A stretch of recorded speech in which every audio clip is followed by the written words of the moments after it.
Okay, you ready, Eliel? Yeah. All right. So our first song is called Acaba con mi corazón. I don't know who it's originally by, but the version I do, I just copied it from a Ramon Ayala.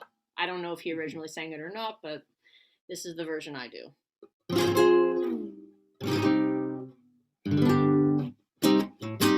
Llórame, mujer, llórame, haz que me lastime el alma. Llórame, mujer, llórame, haz que me lastime el alma. Ya no quiero más amor, acaba tú con mi corazón. Ya no quiero más amor, acaba tú con mi corazón. Porque ya te vas, porque ya te vas, no te veré, no te veré. Tú me dejarás, perdido y sin fe. Ya no quiero más amor, acaba tú con mi corazón. Ya no quiero más amor, acaba tú con mi corazón. Llórame, mujer, llórame, haz que me lastime el alma. Llórame, mujer, llórame, haz que me lastime el alma. Ya no quiero más amor, acaba tú con mi corazón. Ya no quiero más amor, acaba tú con mi corazón. Porque ya te vas, ya no te veré, tú me dejarás, perdido y sin fe. Ya no quiero más amor, acaba tú con mi corazón. Ya no quiero más amor, acaba tú con mi corazón. Thank you. Song 2 is Cero y Uno by Cafe Tacuba. So it's more of a modern song. You have anything to say about it, Eliel? Una fusión alternativa. There we go. But how do you know Spanish? I didn't know that you know Spanish. I learned Spanish like 3 years ago, and I'm like fluent conversational, but you know, I'm not perfect, but I'm learning. I'm so impressed. Thank you. Drago also does multilingual, you know, he's bilingual, does different languages in his songs, so that's cool. Hopefully we'll see some. Yeah, all with wrong accents. Nice. Beautiful. Thank you. All right, here we go. Bonito. Thank you. Thank you, Mercy.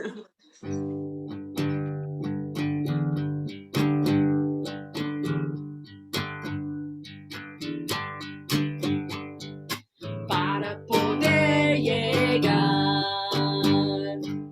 para llegar a tus oídos, necesito cantar, mover el aire, crear sonidos.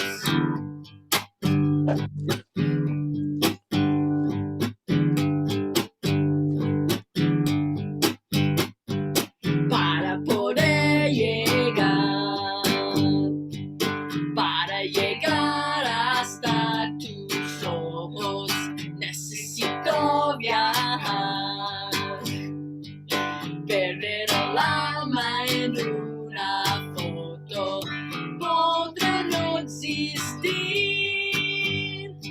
ser una invención, podrá no existir, ser una invención. Cero y uno, cero y uno, cero y uno, cero.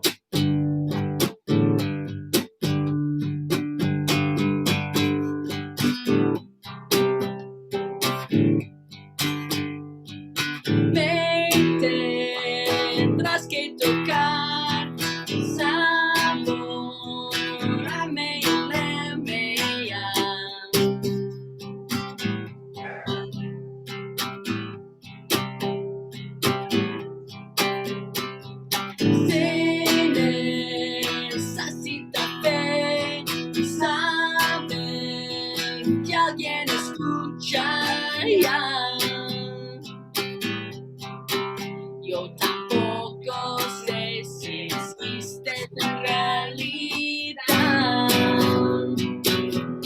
la letra de...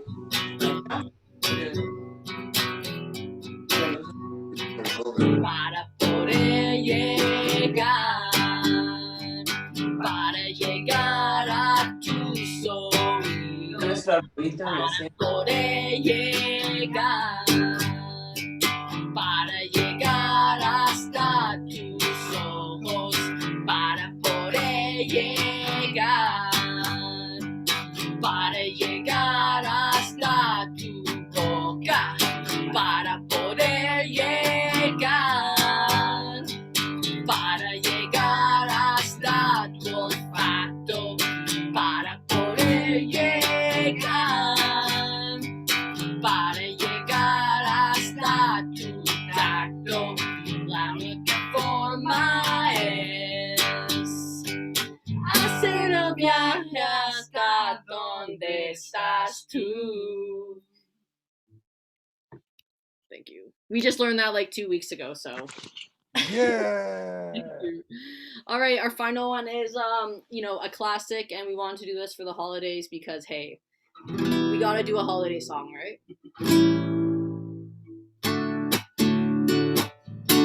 Feliz Navidad, Feliz Navidad, Woo! Feliz Navidad, próspero año y felicidad. Yeah. Feliz Navidad, Woo, woo. Feliz Navidad, Feliz Navidad, próspero año y felicidad. I wanna wish you a Merry Christmas.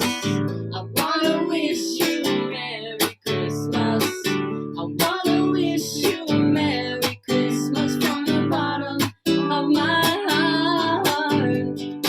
I wanna wish you a Merry Christmas. I wanna wish you a Merry Christmas. I wanna wish you a Merry Christmas from the bottom of my heart. Feliz Navidad.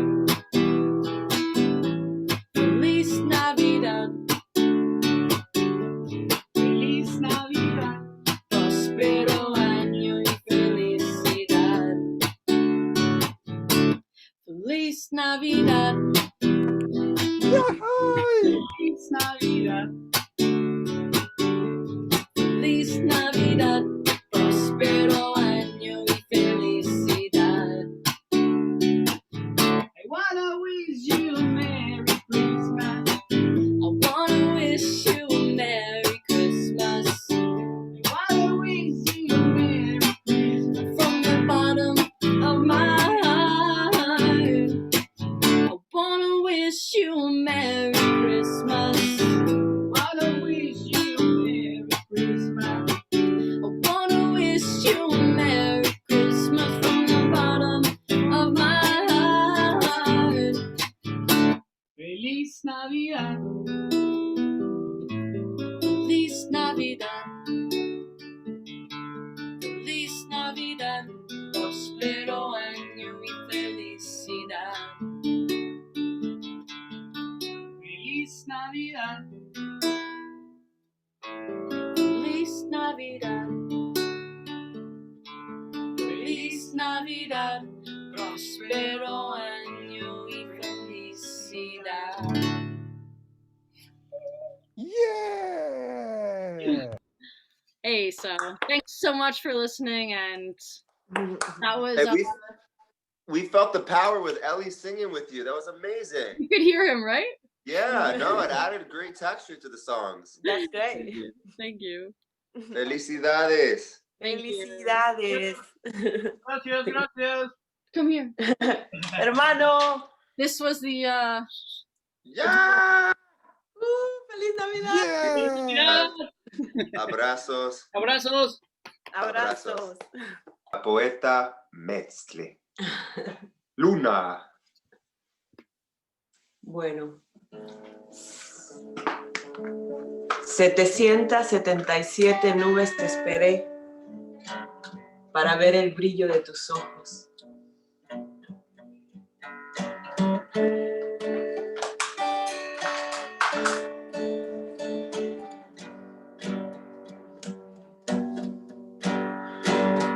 I love to. I would love to get to know you every morning.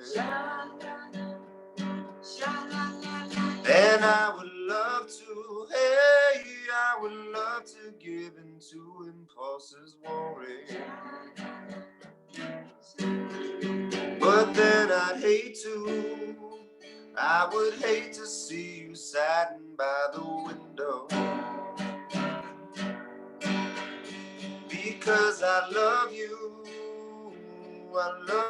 like a husband loves his widow. From the other side, where the people gotta reach across the border. We went too high, now everything that seems all out of order. That's why I know we got to go, go, go. We'll take it slow and find ourselves a show.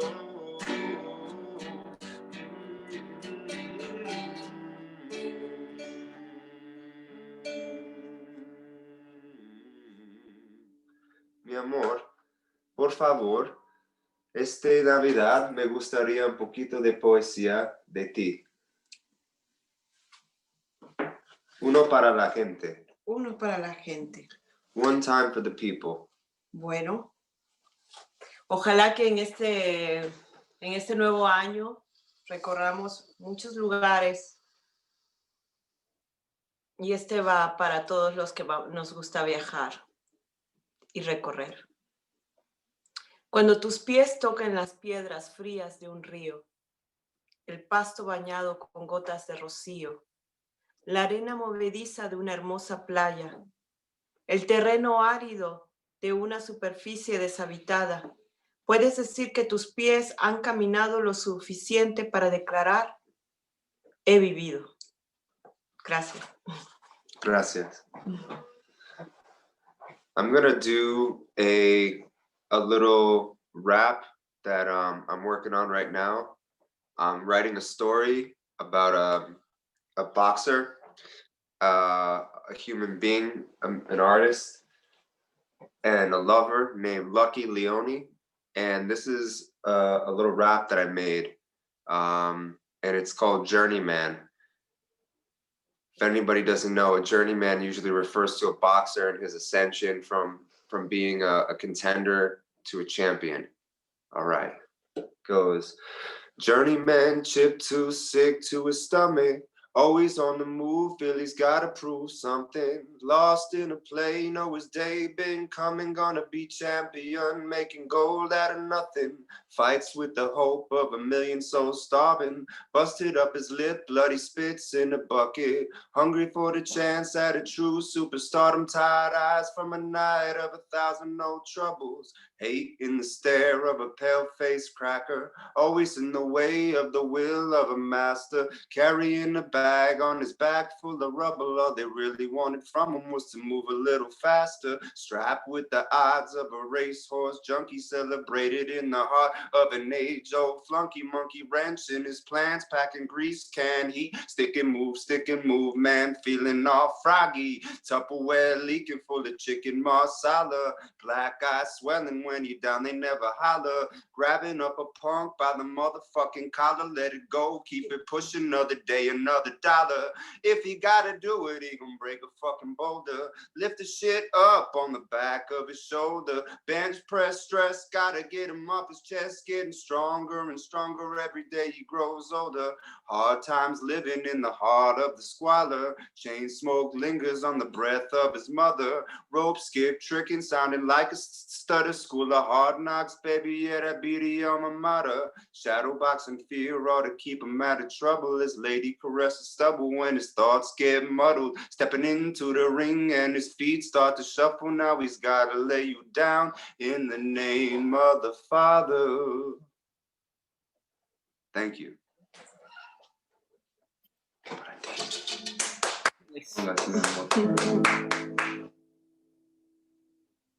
Nice.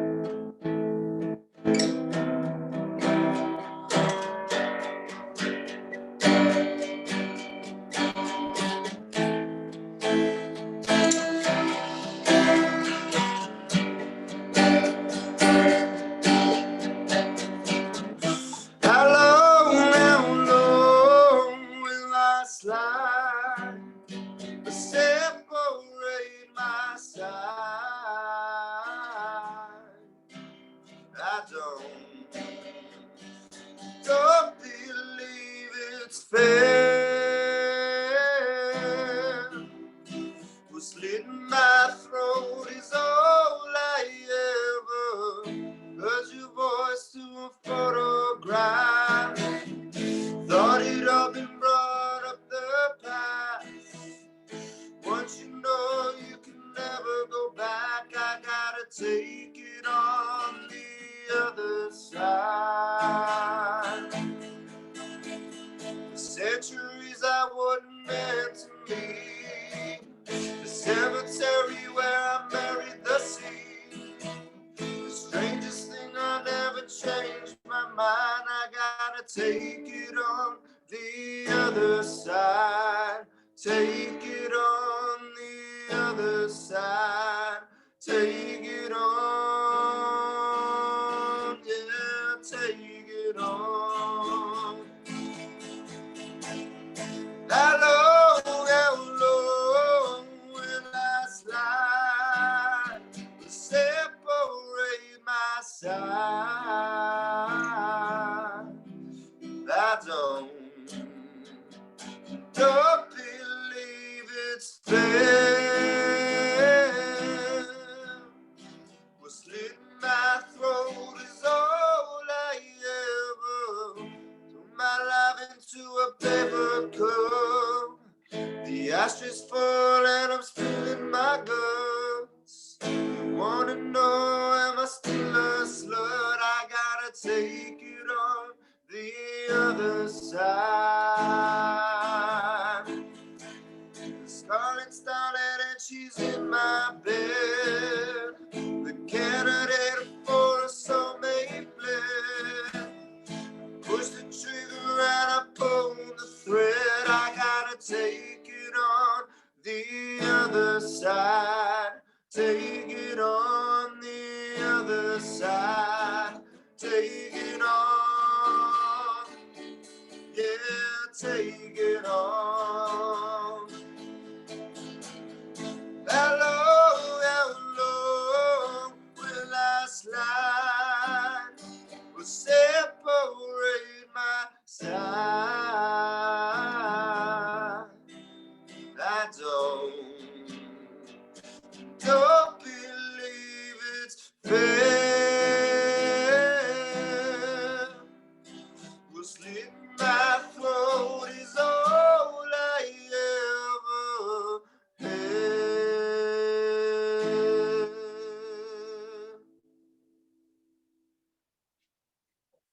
Thank you. Little cover. Thanks so much. Mercy, would you like to do another poem? Okay. ¿Te gustaría hacer otra?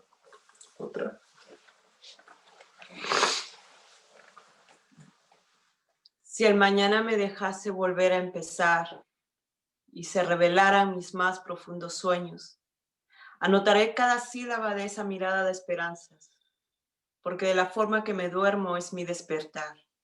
Duermo abrazada a mis sueños, me levanto y camino hacia ellos, y la esperanza siempre está al final de la noche. Abrigándome entre sus brazos me dice, soy infinita. Okay. I'll do an original. Hablando de la esperanza. Por todos los naufragios que están nadando a su seguridad, su esperanza.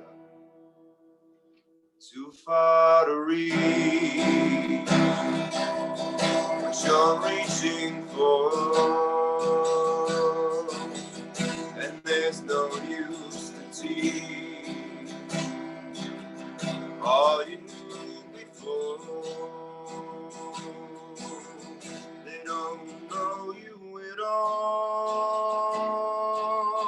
from a hole in the wall.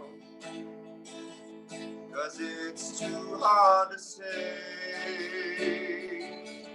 what they've taken away.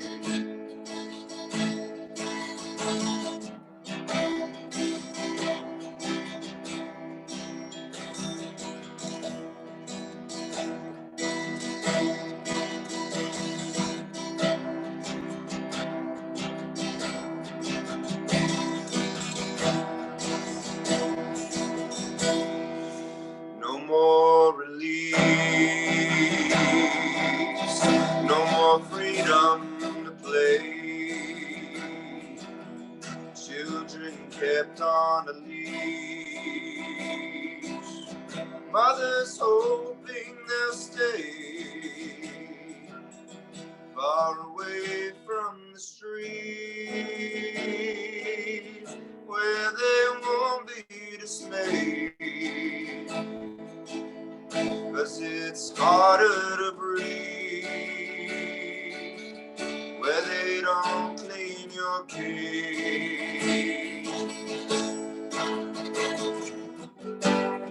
Sad Lord, sunken soldier, what's that you see when you're closing your eyes? Sad Lord, sunken soldier, you never knew you were God in disguise. Sad Lord, sunken soldier, through the charades and through all of the lies. Sad Lord, sunken soldier, your silver lining exists in the sky. It'll be a surprise the day you arrive.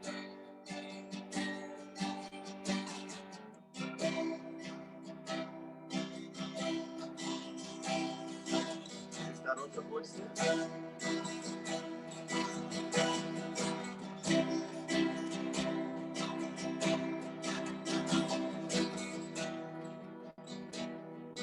Go ahead and write me off.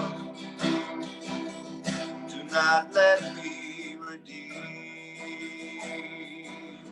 All I had was a hope.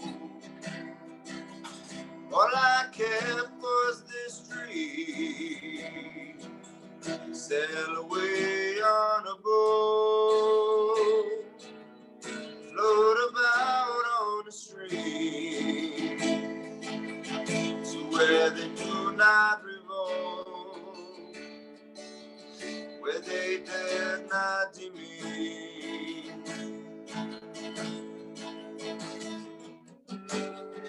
Sail on, sunken soldier, what's that you see when you're closing your eyes? Sail on, sunken soldier, don't you remember those old lullabies? Sail on, sunken soldier, you're not a slave to a beggar's reply. Sail on, sunken soldier, anyone else would have met their demise. It'll be a surprise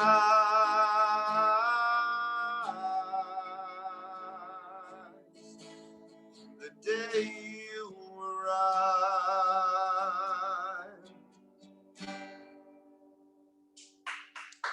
Thank you. That's where I'll leave it now. Mi amor, ¿quieres dar uno más? Solo quiero agradecer el espacio. Muchas gracias, María. You're welcome. Thank you guys for playing. It was amazing. I love your poetry, and Pasquale, always the songs are beautiful. Thank you.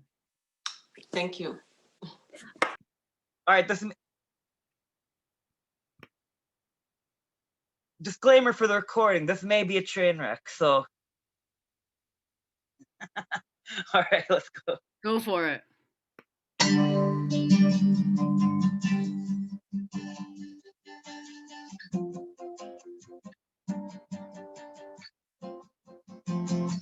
I wanna be the very best that no one ever was. To catch them is my real test. Train them is my cause. I will travel across the land, searching far and wide. Each Pokemon to understand the power that's inside. Pokemon, gotta catch and know me. I know it's my destiny, Pokemon. Oh, you're my best friend in a world we must defend. Pokemon, Gotta catch 'em, our hearts are true. Our courage will pull us through. You teach me and I'll teach you. Pokemon, gotta catch 'em all, gotta catch 'em all. Gotta catch 'em all. Yeah. Every challenge along the way, and courage I will face. I will battle every day to claim my rightful place. Come with me, the time is right. There's no better dream. Arm in arm, we'll win the fight. It's always been our dream. Pokemon, gotta catch 'em all. I know it's my destiny. Pokemon, oh, you're my best friend in the world, world we must defend. Pokemon, gotta catch 'em, our hearts are true. Our courage will pull us through. You teach me and I'll teach you. Pokemon, gotta catch 'em all, gotta catch 'em all. Gotta catch 'em all.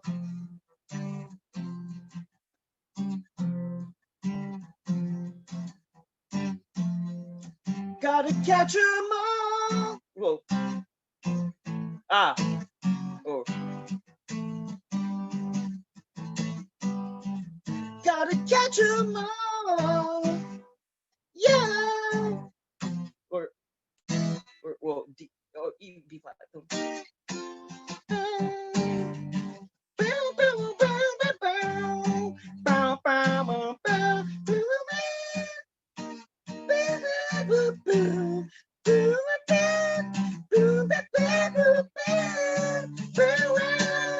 Pokemon, gotta catch 'em, it's you and me.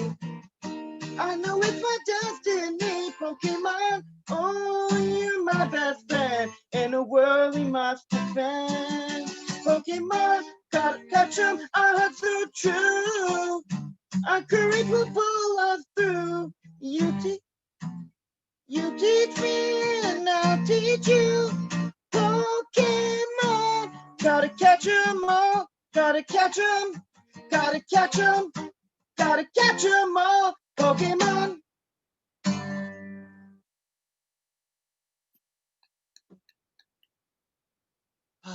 You ended solid. Jeez. Oh man. Okay, so that's the Pokemon theme.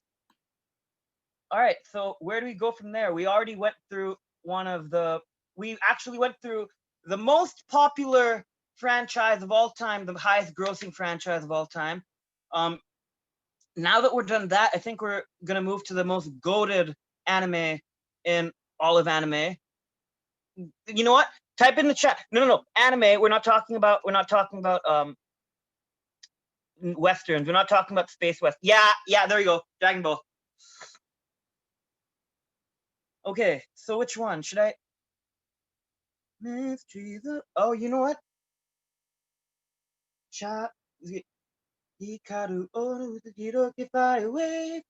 Which one do you want to hear? Do you want to hear? Okay.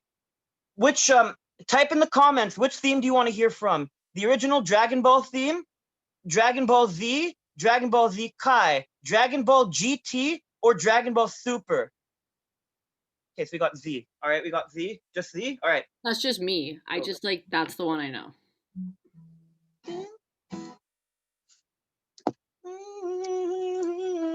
Okay, whoops. I'm still in. Okay, we're gonna try it.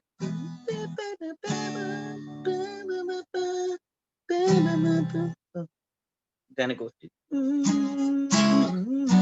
Yeah, so a disclaimer, I'm not a guitarist, so bar chords hurt my hands sometimes because I'm not like proper technique, and so it's really like bullshit sometimes with stamina. So I'm ready, but chords.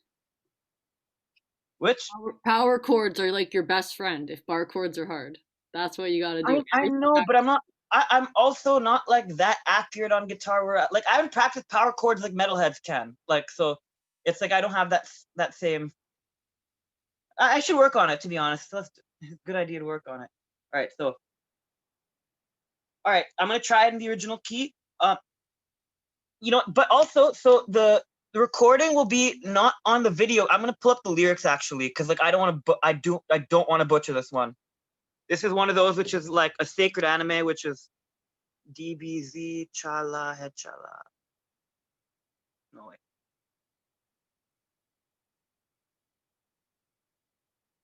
Lyrics.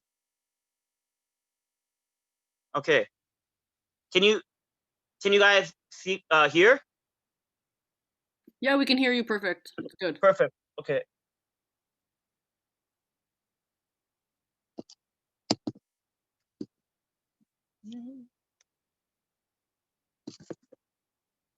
Okay, I'm gonna turn the brightness back up. And all right, I'm gonna try my best. It's gonna be an audio recording. I can't do because I just That's cool. Don't worry. I do. Okay, so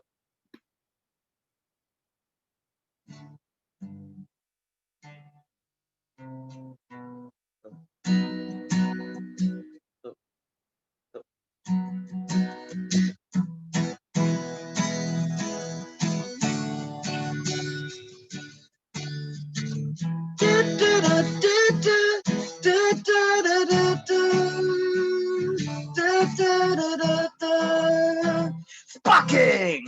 Hikaru como utsuki no te fly away, karada. Ju ni hirogeru kanara.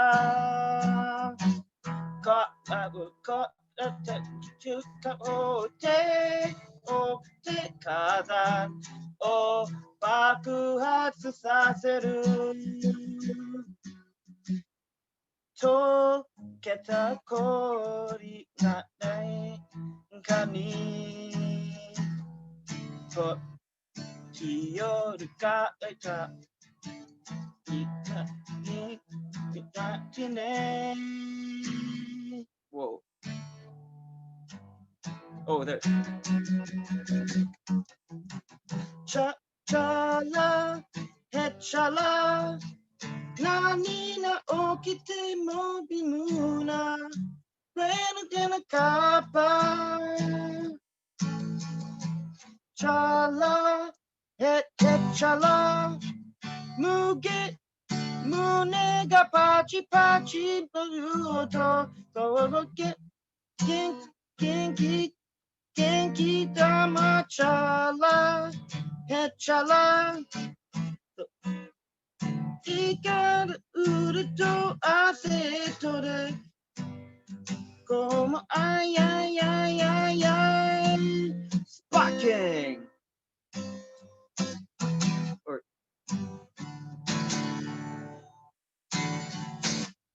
all right, I tried. That's a harder one. You know what? I'm gonna do an easier. I'm gonna do a way easier one from Dragon Ball. That's gonna like I know I probably know the lyrics too. Go. Oh, you know what?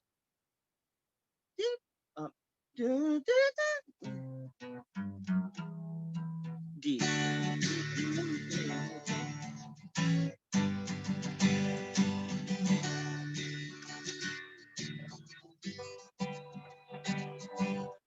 Don't you wanna dream again? Now it's calling for me, go back to the start. Wishing on the starlight.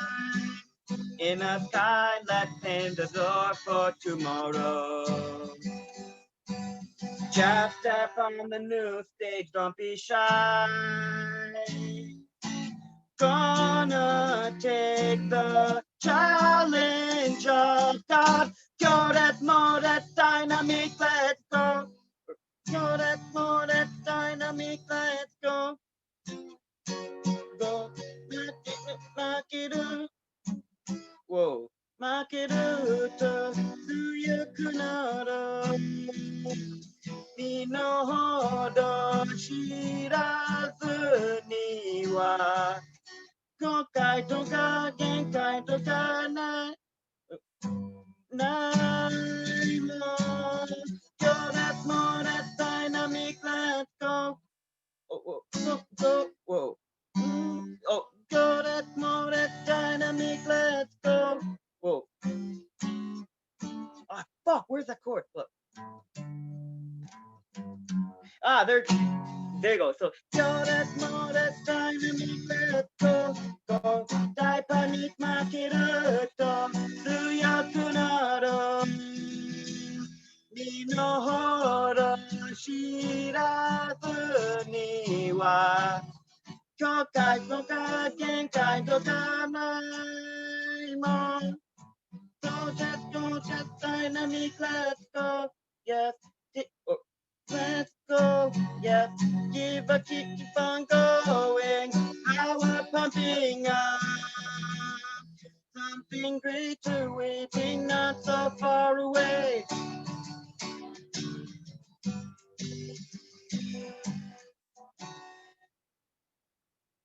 Okay, so that was a theme from Dragon Ball Super, the first one. I haven't played that one in a while. Like I haven't played the one since that particular season came out, like way back in grade 12 that came out. So it's been a while. Jeez. Okay, so I'm gonna go to one of the next goated animes. I want to pick a theme from Naruto. One of the themes. Let's see which one. Oh.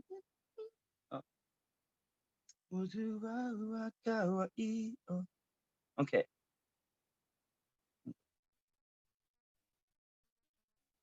I'm going to see if I can get the. I don't mind if don't remember all of the feet. Sign Flow. Okay, so have you ever heard of the band called Flow? No. But it's cool to learn new things, so go for it. You know what? Let's keep it. You know what? You guys wanted happy. So you know what? I was gonna go with the really sad theme when Jiraiya. So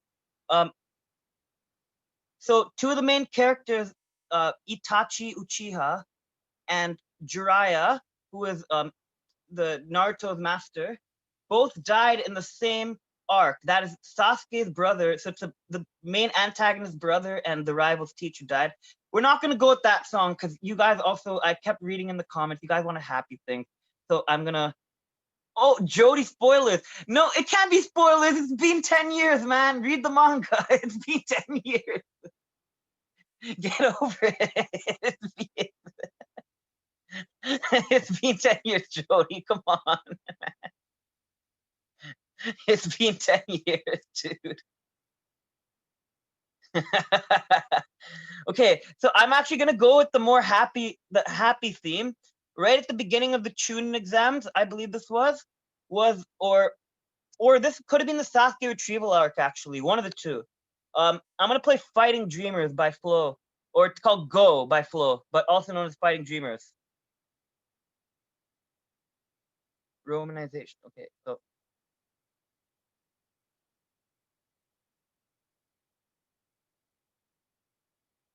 Okay. So.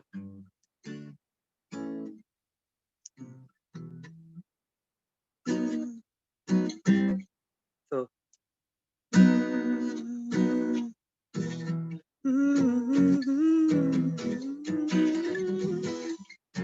Okay.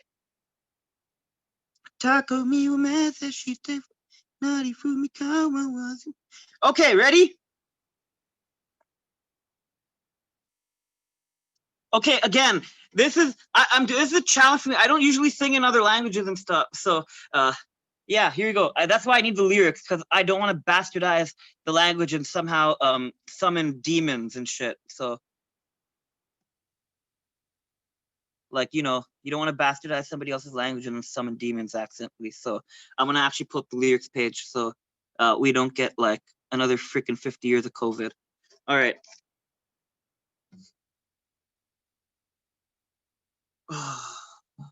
Where did it go? Whatever. You know what? It's okay. I believe this has 3 chords. So this is one of those songs you can grow up listening to, and this is one of the contenders for songs that got me and like kept me in like appreciating punk rock. So this is definitely Japanese punk rock. Flow is a great band, and they do a lot of different theme songs for many different animes, such as One Punch Man. They do the One Punch Man theme. Fantastic band. You should go check them out. Flow is a fantastic musician. All right. So 1, 2, 3.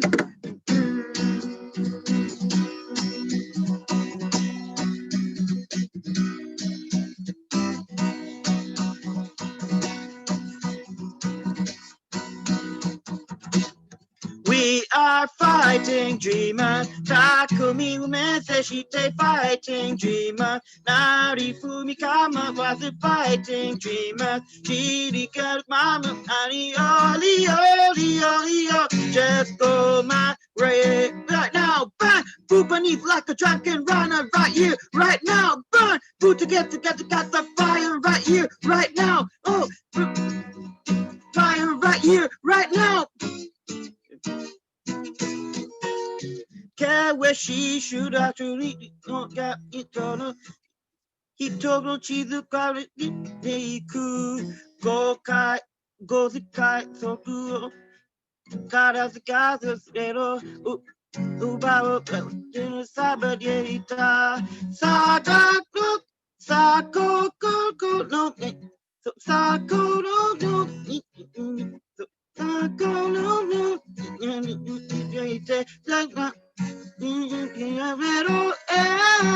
Ushina umono na nete naika ina mano. We are fighting dreamer. Taka mi wamete shite fighting dreamer. Nari bumi kama watu fighting dreamer. Kinu yanu ali yo just go my way. Got the rider right here, right now. Right, you got the fire right here, right now. Pooping knees like a drunken rider right here, right now. You dance on fire, bang! Okay. Dang. You know, rock covers are very hard for me because I'm not, like, I can't solo. It's not like I can just go back into the solo and then do the whole thing, like, again. Like, but, you know, you gotta try your best. Nice, Jordan. All right, I think we're gonna. So here's a card I made for a friend of mine. My friend likes like 17th century kind of stuff. So I took a wood cutting, what's it called? Is it wood cutting? Wood print, sorry. From the 17th century of some witch bullshit. And so here she is as a witch, cursing what I call the Incelites. So Jordan Peterson is here, Doug Ford, and Jason Kenny. They're in a, have any of you seen The Wicker Man?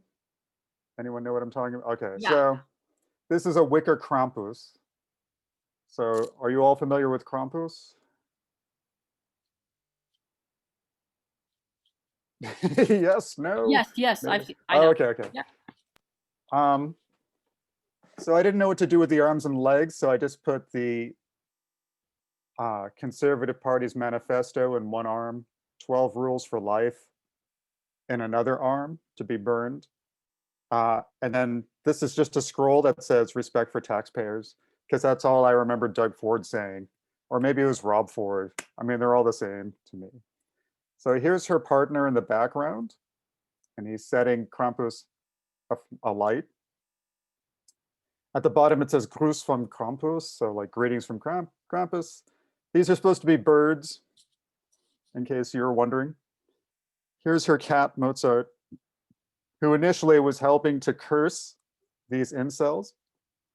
But I didn't do this on purpose. I just put the birds there because there's empty space. But it looks like Mozart is like swatting at the birds, which is fine. So what this says is, Veronica curseth the Incelites to burn in Krampus' belly whilst Andrew lighteth him ablaze, and Mozart purreth. So I was trying to be all cute and funny there with like 17th century language. And then here are various symbols, which in the original woodcut, there was a bunch of occult bullshit. But these are just symbols of like what I think of when I think of my friend. So she's Lutheran, so here's a symbol of Lutheranism. She's an anarchist, so there's the anarchy A. She's in 3903 also. So there's the star with like the little frills or whatever it is that 3903 star has. And there's like a feminism fist, etc. So that's it for my art exhibit. I hope you can dig it. So I definitely dig it, man. I appreciate it. Super, super appreciate it. I like cool. I like the different, like all of the sort of like the different themes in one sphere, one realm. Like they all exist in one realm. And I definitely like the rebellion. Yeah, it's definitely cool. And I never thought Veronica was welcome to join us as well sometime if she wants. I don't know if she does any musical sort of stuff or. She does karaoke with me sometimes. Oh, there we go. Yeah. Yeah, I never know, like I know some people, they post a lot of like stuff they do on Facebook, like musically, but then sometimes there's someone that just plays piano and sings a song and never uploads anything, you know what I mean? Yeah. So, yeah, that's cool though. You're definitely a better drawer than me. I do abstract painting, but I can't seem to articulate, like anytime I've done anything, my sister has made fun of it so badly. It goes in a folder and never sees the light of day. Well, before I asked Veronica if she wanted a Christmas card from me, I asked her if she was one of those people who believes like it's the thought that counts, or are you like really going to expect quality artwork because you're not going to get it from me. I thought it was pretty good. I can't draw very well, and I also appreciate all the political connections. Yeah, because it's really like a modern. It's reflecting of modern society, and that's I appreciated that, especially as a York student. There's some York, connections. Yeah, and you've got as you said, the frills on the side. I've been trying to figure out what that symbolism is beside the stars on the logo. Yeah, I'm still probably some guy that designed it. Who knows? X number of years ago knows, and no one else wrote it down. Probably part of some obscure political movement that his PhD was about, or something. Short-lived or very obscure, yeah. Yeah. All right. So I'm going to get the a cappella karaoke over with. So I think I'll start off kind of mellow. I'll start off with Satellite of Love. So I'm going to play it on my computer. I'm pretty sure you won't be able to hear it. It'll just help me to keep time. Oh man, thank you. I love this song so much. So gotta love Lou Reed, man. And that album, that Transformer album, is everything. Yeah, fuck yeah. All right, so here goes.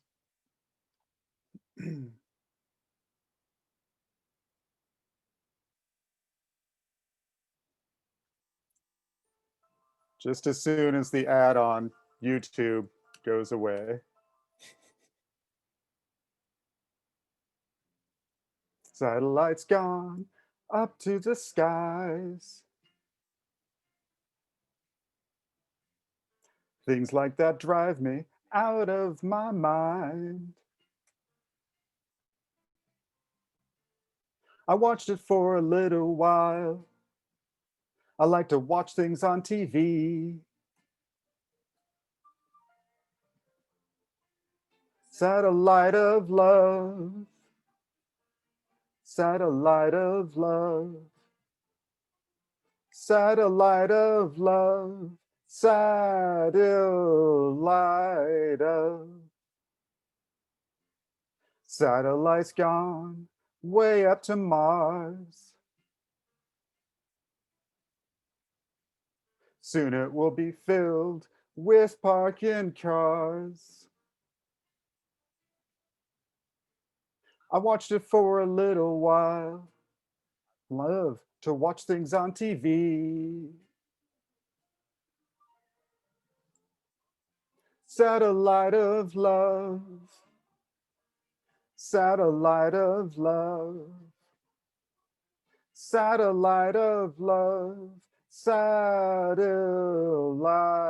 of. I've been told that you've been bold with Harry, Mark, and John. Monday, Tuesday, Wednesday to Thursday with Harry, Mark, and John. Satellites gone up to the skies. Things like that drive me out of my mind. I watched it for a little while. I like to watch things on TV. Satellite of love. Satellite of love. Satellite of love. Satellite of.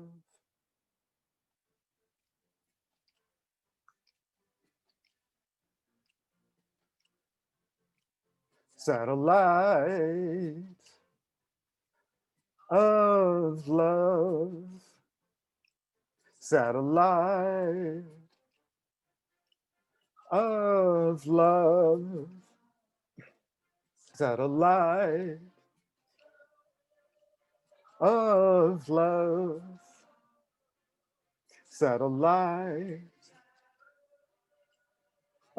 Satellite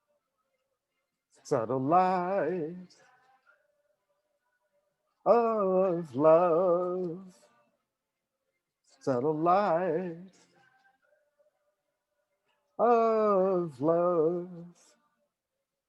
Satellite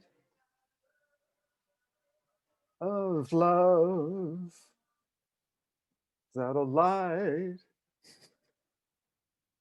of love. I don't remember the chorus being that long.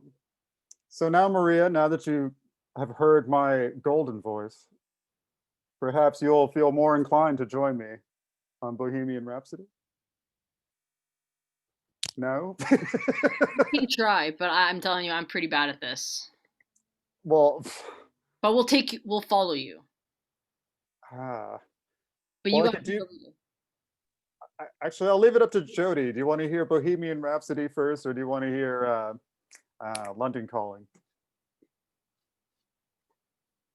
Bohemian Rhapsody. All right. Jordan wants this. He's like excited for this. All right. We need to back you up, man. Yeah. Freddie needs his singers. Freddie needs his singers. All right. So let me find it on YouTube again. So I thought I was prepared. I'm not. So I can help keep time. Hey, while you're looking it up, I thought I Uh-huh. would just run a poll since we got some people here. And here we go. I'm going to launch the poll. What I want to ask people is I like to just throw a poll in. That's my new thing.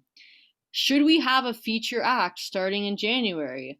So I was thinking maybe have like 30 minutes and have somebody featured at the beginning. So let's run the poll. What do you think? Or do you like it just being random? I prefer random. You like Random. the random? Because I was thinking, hey, and I think it's good to get your input of, do you think so or not? But it would just give someone an opportunity of like, hey, they're first, and they get like a longer set, like 30 minutes from like 8 to 8:30, and then it just buys people time to like trickle in whenever they want. But it's like that person is like, they got to be prepared, they got to know what they're doing, and they're kind of like the reverse headliner, kind of, you know what? Yeah. I mean, I think that could work. I mean, the other thing down the road maybe too is we could like maybe have other dates where it's almost like a itinerary of performances. Like we could do like almost a whole evening of that too, maybe at some point. Like that would be probably down the road. Yeah. But that's an idea too. But yeah, that could be kind of neat to give someone kind of like a showcase, you know, to kind of start things off. And yeah, sometimes it's good too. Like it's good practice too to have like a structure. Yep. Because sometimes like you go to an open mic and you just throw a bunch of songs together, but it's kind of neat to have like something concrete and set. So yeah, I mean either or could work for me. Yeah. I just wanted to get your input, see what you thought. I didn't mean to interrupt Alex, but I just thought you were looking up the video, so like we Oh got no, it's all good. a little. I feel. Can I just say like something really, really quick, and I'll shut up. Go for it. That yeah, like I agree. Like two things. One, that yeah, like I enjoy people getting the like equal amount of time. And also two, I've experienced open mics where if it's incentivized that you're gonna have more time, then sometimes people prepare a lot more. Yeah. That's like that's the biggest upside of it I see, which is a good upside. And maybe some more people will come through too. And it's All kind right, of thanks.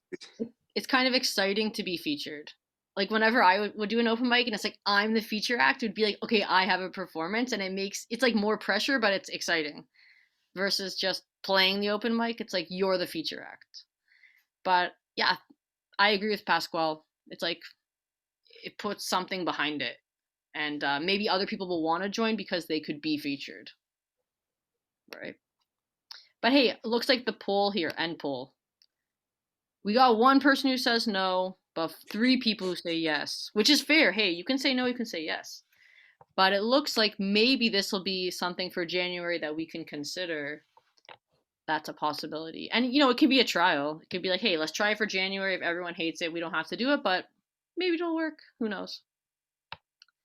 So cool. Speaking of trials, I have a memoir I'm working on. So I'm not saying I need to do this after my 2 songs, but if I can beg your indulgence, I could read like 2 to 3 minutes. If it's really boring people, then I'll know that doesn't have a good hook, needs to be worked on. But I could read a few pages at some point this evening. So yeah. Hey, you can do it. You can do it now, even if you wanted to. Plus, Bohemian Rhapsody, I'm going to be honest, it's not a regular song. It's like a double song. It's like 8 minutes or something like this. It's not a short song. It's like a pretty long song. Versus I'm going to be honest, my set at the beginning was 8 minutes. So, I mean, we got people who go for like 20 minutes. We got people doing 8 minutes. So, all right, I'll do Bohemian Rhapsody, but I'll ditch London Calling. Whatever you want. I'm just saying, like, you can always put in your own stuff. You don't have to do covers. You don't have to feel pressure to like, appease the masses. Who cares? You do what you do you. Usually I just play originals. I just did covers today because I wanted Eliel to play with me, but yeah. I never play covers. All right. Yeah. I have nothing original, but also I haven't done karaoke since February. Yeah. Fucking February! Yep. So I'll do Bohemian Rhapsody. And then, I don't know, I guess I'll do my written stuff later. I don't want to take up too much time. But do your own stuff. I feel like in these kind of events, you should do your own stuff because it's what you do. And like, where else are you going to play it? Or do it, whatever, perform it. Well, do we only get one set or like? Hey, if you're here, you get to go again. That's what I'm saying. Like, okay. Keep rolling. So now I got that clear. If you want to, yeah. I'm going to get Bohemian Rhapsody out of the way. All right, let's do it. All right, anyone help me out on this one? Jordan said he's down. Okay. All right, here goes. So are you taking the melody is the question? I'm playing it on YouTube, yeah, too. And are you going to play it on guitar, you mean? Oh, no, just singing, right? We're just singing, right? Yeah. Hello. Okay. So I just got to wait for this Coke ad to end. Here we go. The real life is just fantasy. Caught in a landslide, no escape from reality. Open your eyes, look up to the skies and see. I'm just a poor boy. I need no sympathy because I'm easy come, easy go, little high, little low. Way the wind blows doesn't really matter to me. To me. Mama just killed a man, put a gun against his head, pulled my trigger, now he's dead. Mama, life had just begun. Now I've gone and thrown it all away. Mama, ooh, Didn't mean I to made you make you cry. cry. If I'm not back Not back again this again time this time tomorrow, tomorrow. carry Carry on, on, carry as if on. nothing really Nothing mattered. really matters. Dun, dun, dun, dun.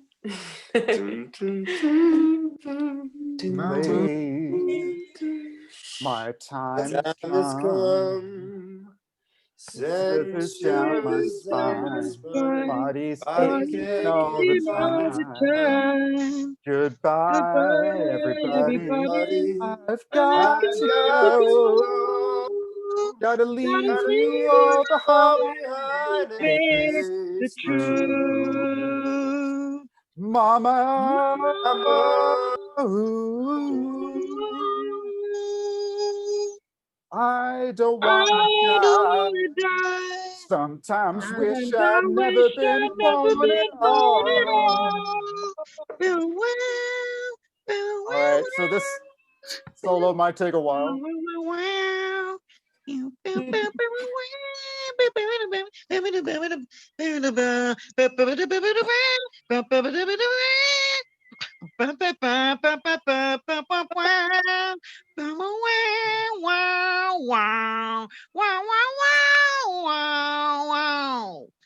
bum, bum, bum, bum, bum, bum, I see a bum, bum. little silhouette of a Silhouette man, of a man, Scaramouche, will you do Scaramouche, the will you do the fandango? fandango? Thunderbolts of lightning, very, very bright. Galileo, Galileo, Galileo, Galileo. Figaro Figaro. I'm just a Magnifico. poor boy, nobody loves me. She's just a poor boy from a poor family. This family's life from this monstrosity. Easy come, easy go, will you let me go? This will Bismillah, not no, go. We we will will not not let let you Let him go. go, Bismillah, we we will will not not let let you you go. let him go, Bismillah, we will not let you go, go. We'll let me not let you go, go. let me Will not let me go. go. Oh, no, No, no, no, no, no. no, no, Mamma no, mia, no. mamma mia, Maria, let Mamma me mia, go. let me go. Yes, above go. has put a devil, put Put a aside devil for put aside me, for for me. me, For for me. me. For me. Woo.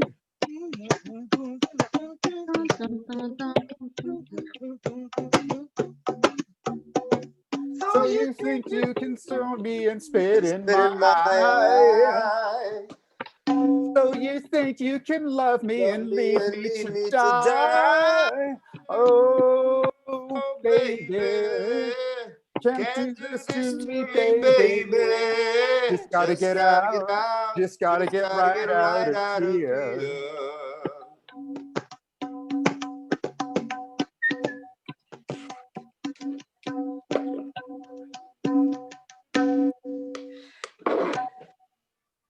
Down. Dun, dun, dun, dun, dun, dun, dun, dun, dun, dun, dun, dun, dun, dun, dun, dun. Bum, bum, bum, bum, bow. Bum, bum, bum, bum, bow. Bum, bum, bum, bum, bow. Ooh, yeah. Ooh, yeah. Dun, Ooh, dun, dun, dun, dun, dun. Nothing really matters. Anyone anyone can can see. see. Nothing Nothing really really matters. matters. Nothing Nothing really really matters matters to me. to me.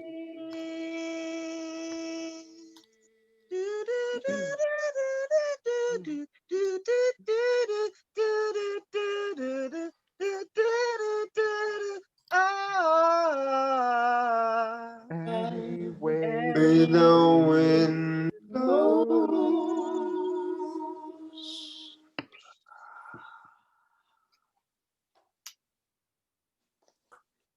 Thank you for joining me. It was interesting. That was the most theater thing I've done in so long. That's ridiculous. Cool.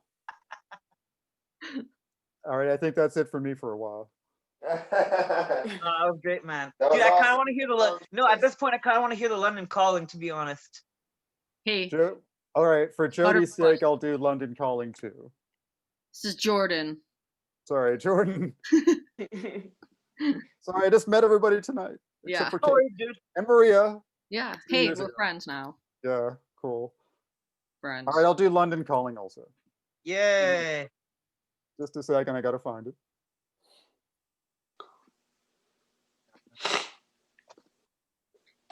We never did a collaborative song, so that was like the first, which it's always cool to have the first, right? Historical. I like to make my entrances memorable. Exactly. All right, hold on a second. All right, here goes here goes a commercial. When I make my millions, I'll get the YouTube type that has no commercials on The following performance is sponsored by Blue Blanket. it. If your dick not getting up in time, get Blue Blanket. It'll help. Sorry, that's an actual product. Don't. Wow. I just ought to get a YouTube Premium to stop seeing the Grammarly ads. It's like every second to third is Grammarly. And London calling to the faraway towns. Now war is declared and battle come down. London calling to the underworld. Come out of the cupboard, you boys and girls. London calling, now don't look to us. Phony Beatlemania has bitten the dust. London calling, see we ain't got no swing, except for the ring of that truncheon thing. The ice age is coming, the sun's zooming in. Meltdown expected, the wheat has grown thin.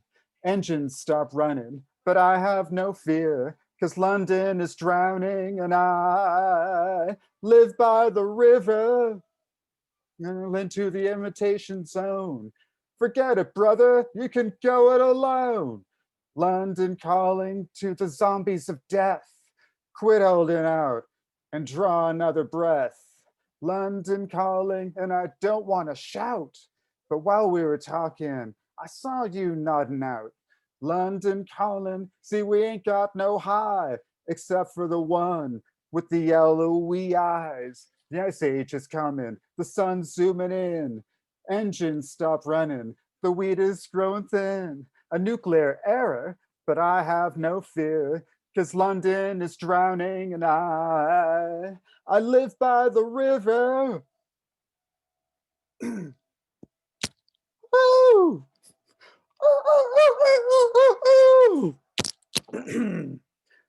All right, I'm going to skip that part.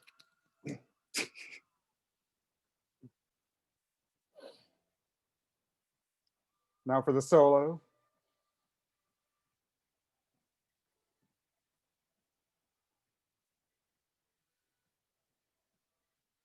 The ice age is coming, the sun's zooming in. Engines stop running, the wheat is growing thin. A nuclear era, but I have no fear, 'cause London is drowning and I live by the river.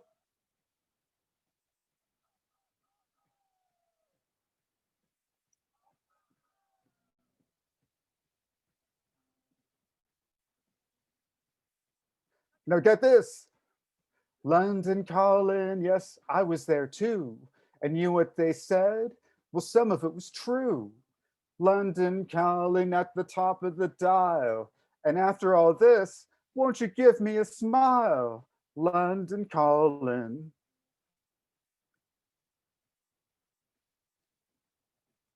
I never felt so much alike.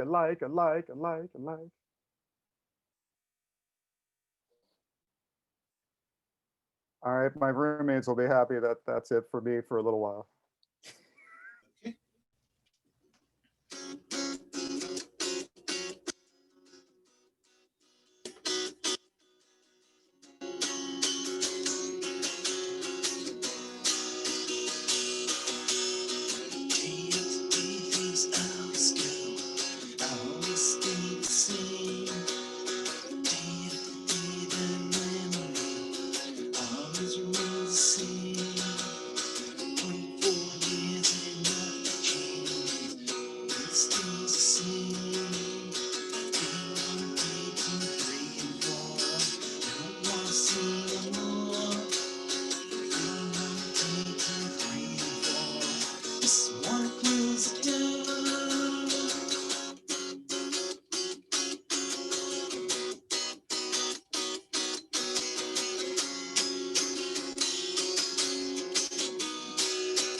Okay. And how are the levels there? Sounds pretty good. Okay, great. Yeah, nice. Here's the second one here. Wait, I'm sorry. Is it possible to turn the vocal mic up? Your voice is very good. I just wish I could hear it more.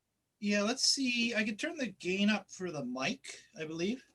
A little. I could turn that up slightly.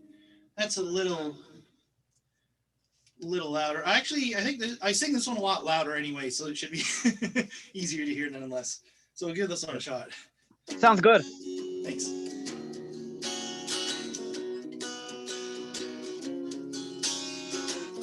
I'm sweating for the sun to set. 24 years and nothing yet. I still sing the same song. Can't seem to right the wrong.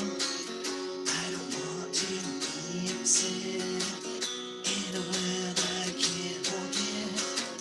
And I still wonder why all my hopes and dreams were lies.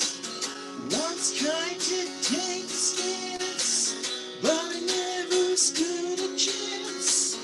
By the time over now, gradual walls come crashing down.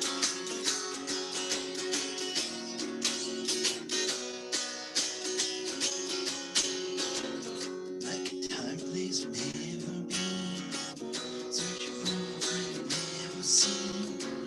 Another land that broke apart, another doom from the start. Sound place that's never passed, legends run shattered looking glass. Past land that's never there, apathy's coming on the care. And I still wonder why all my hopes and dreams were lies. Once tried to take a stance, but I never stood a chance. But it's all over now, let your words come crashing down.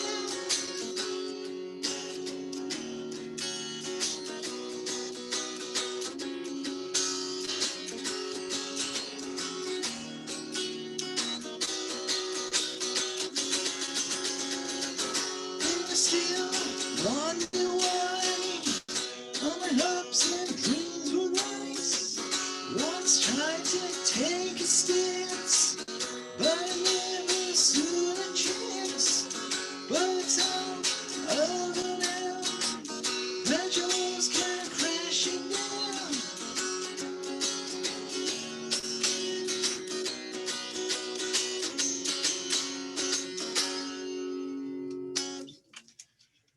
Oh, wow, that was more strenuous than I thought.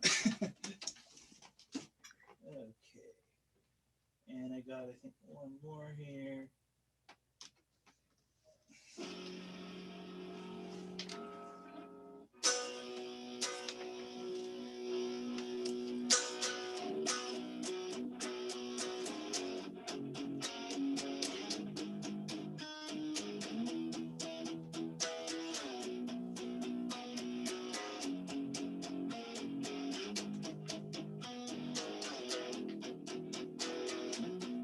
I know how you feel.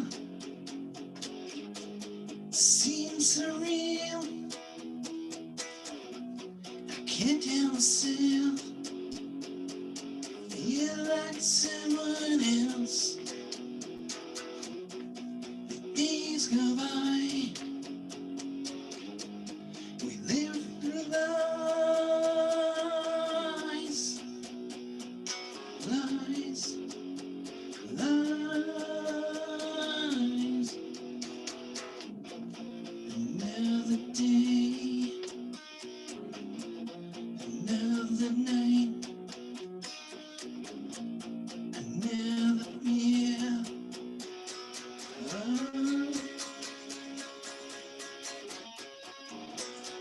take me away tonight.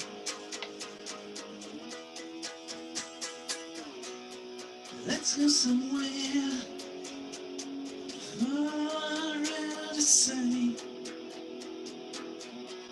Let's get up and go. The world we know. Let's try not to hide. Here we feel inside. It's a dark path for sure. Disease without cure. Lost track in sight. Things we once held tight. It's alright, it seems. That was just a dream. Yeah.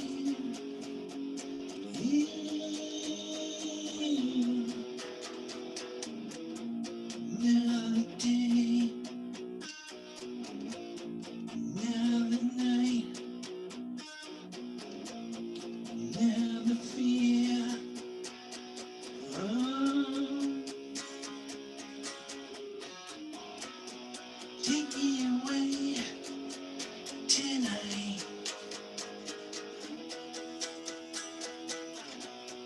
Let's go somewhere far outside. Let's get up and go from the world we know. Let's try not to hide. Feel we feel inside.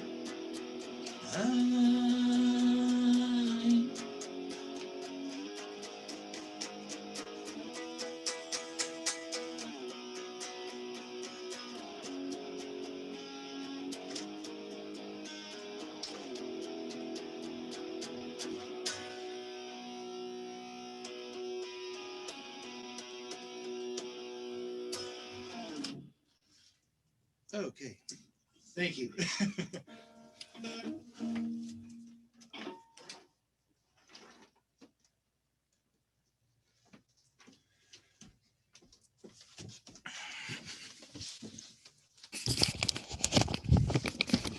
Nice piece. So, Reese, you have another one, or that's your set? Oh,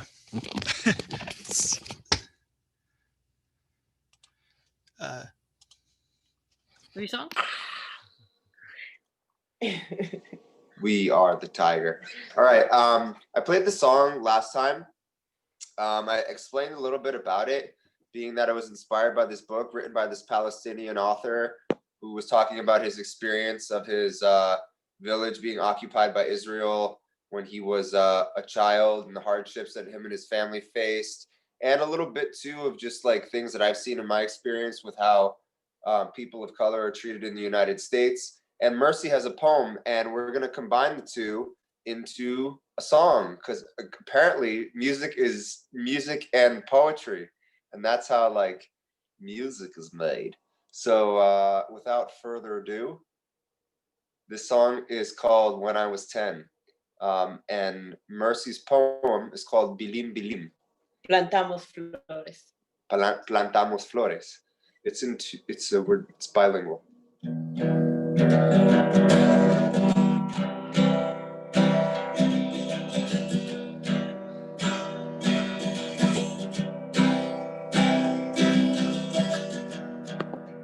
When I was 10, when I was just a boy of 10, I felt the need to defend.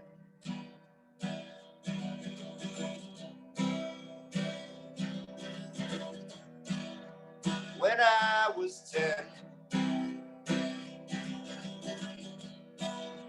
I saw the strength in the men,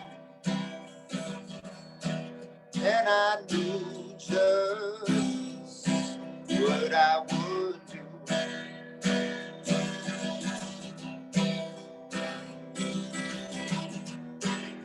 See, I saw them might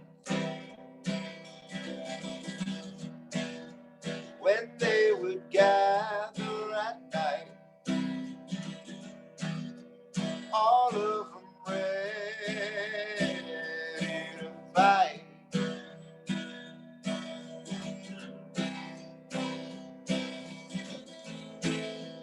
And I would not let them down.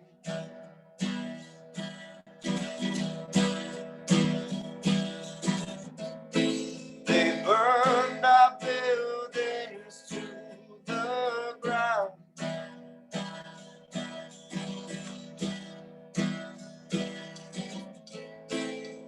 Right inside of my hometown.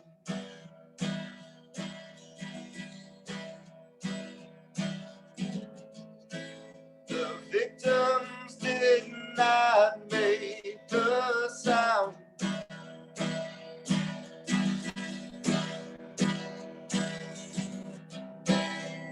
So I knew just what was right.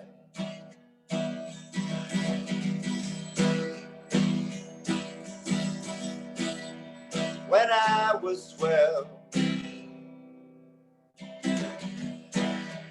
when I was just a kid of 12, I put my head up on the shelf.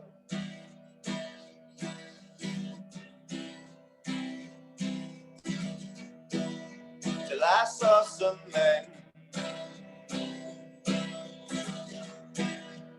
they were arresting my friend.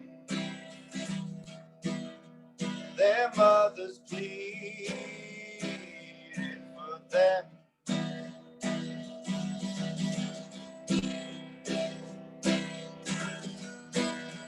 Locked in a pen, never to see them again. Always a means to an end.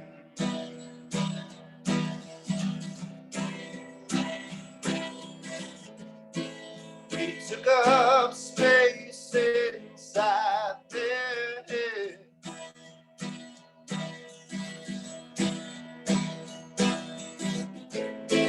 And so they wanted us for dead.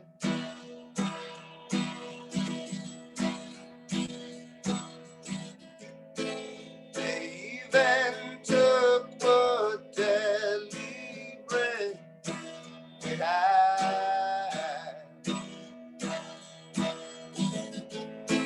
The rivers of my village bled.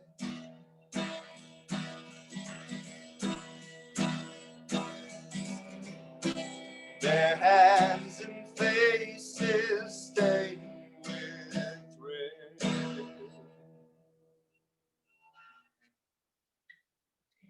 Israel, el carmín de tu corazón ha desaparecido a causa del gris de tu ira. Avientas tu mierda en copas de nieve envueltas con púas. Deshaces las arterias de mis hermanos a pedazos. ¿Cómo quieres que vea tus ojos si me tapas con la sangre que derramas? Has sepultado los colores de nuestra tierra, mas hemos guardado un puñado para pintar esperanza sobre el muro de tu odio. Nosotros sembramos vida sobre las latas de muerte. Bilín, bilín, plantamos flores. Bilín, bilín, plantamos flores. Una pizca de oasis en medio de tu alma desértica. Soy Palestina. Fly away from the pain. Fly away on a plane.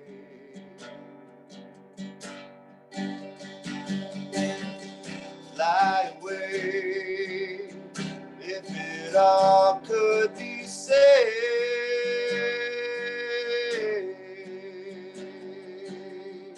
Fly away just to land.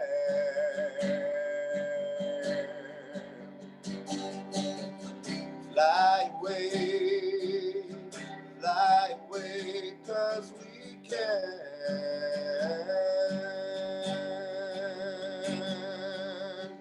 Fly away, it don't seem that they'll ever quite understand all the pain they cause, and I know better off in the dark.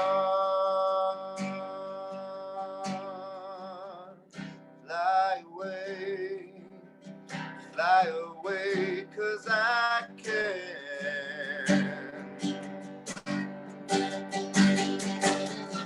Fly away, you're only shooting a man.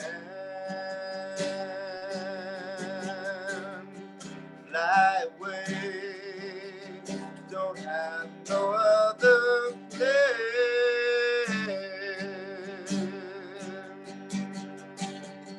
Fly away, if I couldn't receive the love I was damned to be on the run, but I know that I'm safe in these parts.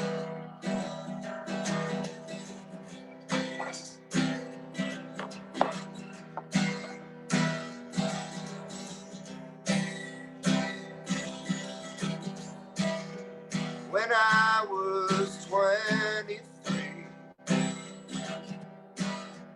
when I was a man of 23,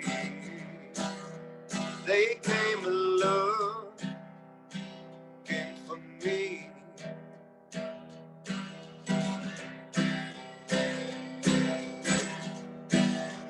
Maybe they're right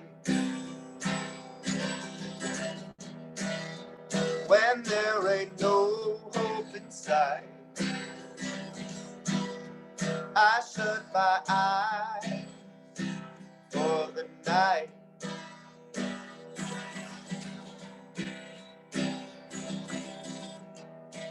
I drift and I dream some beautiful fantasy. The palace where you are my queen.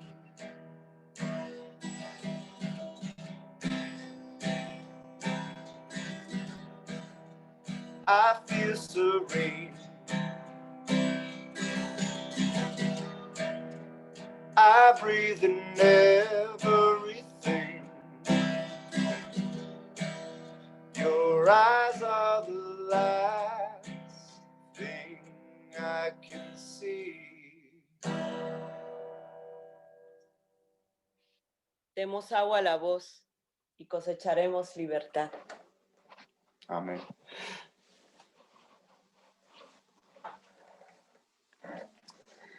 I want to share another rap tune that I'm working on.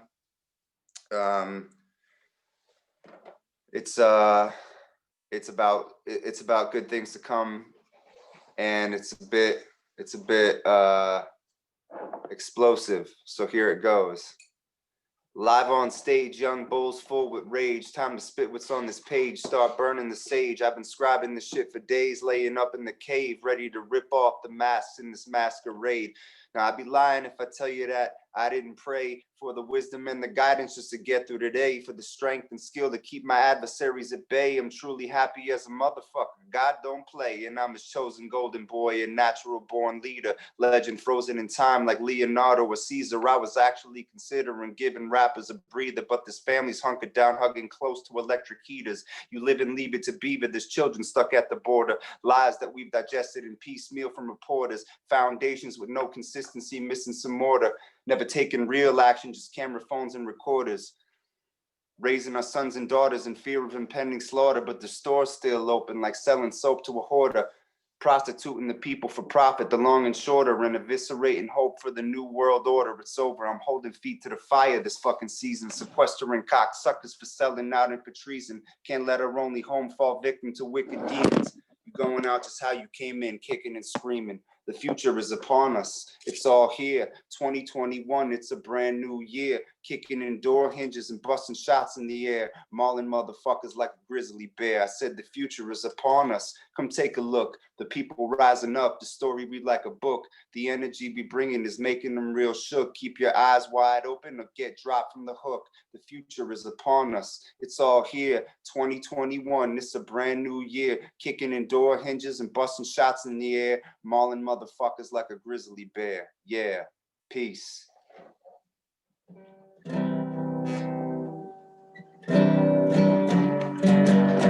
change of tone.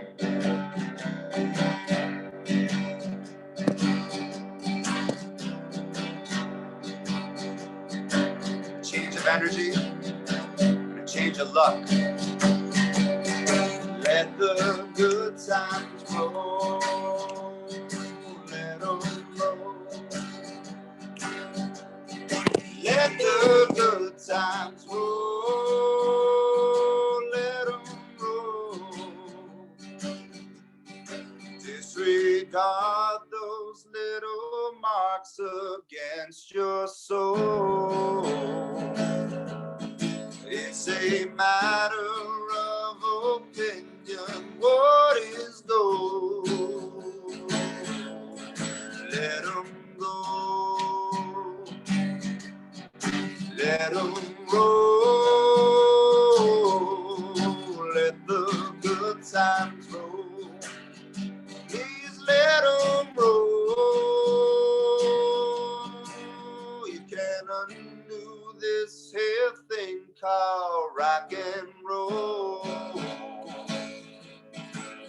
And if just for one moment they could catch the slightest glimpse of every road you walk down, they would take back their attempts at putting out your fire or trying to control. Let them go. Let them roll. Let the good times roll. Say let them roll. You can't dictate the purpose of a soul. And God knows they have tried to on more than one event, but it did not serve its purpose. No, it did not leave a damn. You can make a man believe in what is empty as a whole. No, it don't matter the reason. No, it don't matter the goal. Just let it go. Let them roll. Let the good times roll. Say let them go. You ain't gotta prove your worth to what's been sold. And God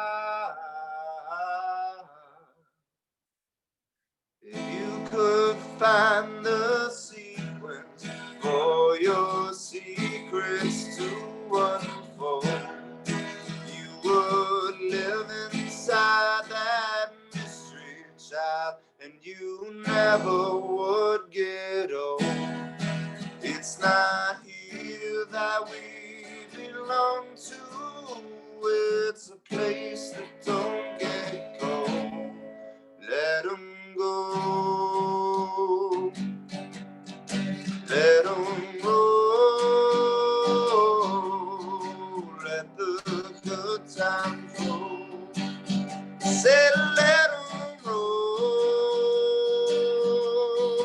Let the good times roll. Let the good times roll. Let the good times roll. Let the good times roll. Thank you.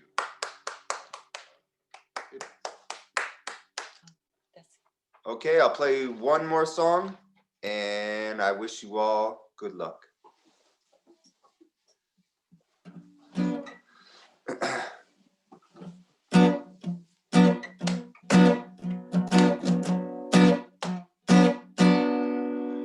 I really wanna be a tree for real. I really wanna be a tree for real. I really wanna be a tree. I know the green, I know the free. I really wanna be a tree for real. I really wanna sing a song for thee. Yes, I really wanna sing a song for thee. I really wanna sing a song. I don't feel that I'm doing wrong. I really wanna sing a song for thee. And if I sang with all my power for you, would that change anything? 'Cause I really wanna live some dignity. Yes, I really wanna live in dignity. I really wanna live out there. I heard this piece, I heard it's fair. I really wanna live in dignity. And if I came proclaiming songs for you out in the rain, would you believe it's so strange living without you, my friend, in the wake of everything. And I really wanna get some sleep tonight. I really wanna get some sleep tonight. I really wanna get some sleep for all the promises I keep. I really wanna get some sleep tonight.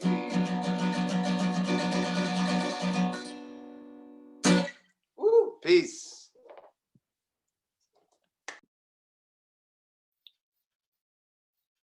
Set this up. All right, this is my first song. I mean, all my songs are super short. I mean, I have some long ones, but I like never play them because they're hard to memorize. So I mostly play my super short ones. And this is one I wrote in 2011, so almost 10 years ago. And yeah, I don't really tell the stories. I just let the songs speak for themselves, but you know, some of them have a story. It has a story, I just don't like to say it. I like it to be a surprise, I guess. Well, I've been really thinking about how it's all my fault, but now you've got me wishing I'd seen the grain of salt. Don't tell me that you're sorry. If you loved me, you'd stop. So now he's having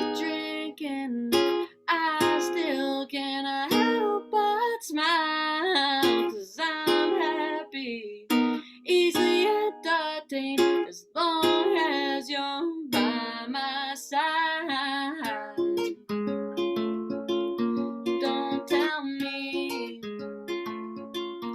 that you're sorry. If you loved me, you'd stop. And sometimes he says the sweetest things to me. And sometimes he says the cruelest things to me. But it's all alright, and it's all a dream, 'cause it doesn't mean a thing, it doesn't mean a thing to me,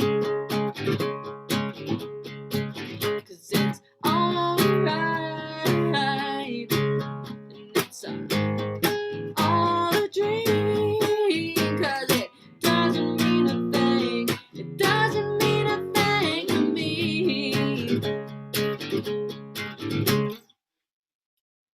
All right.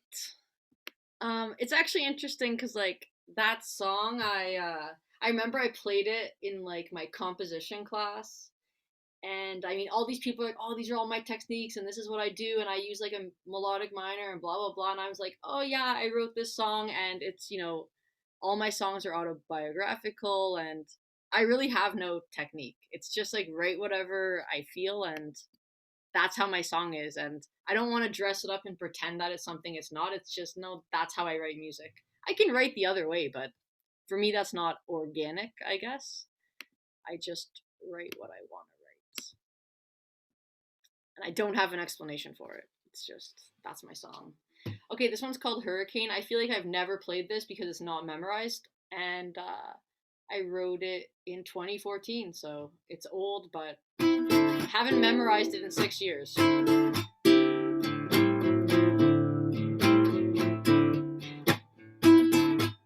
Did I tell you I miss you?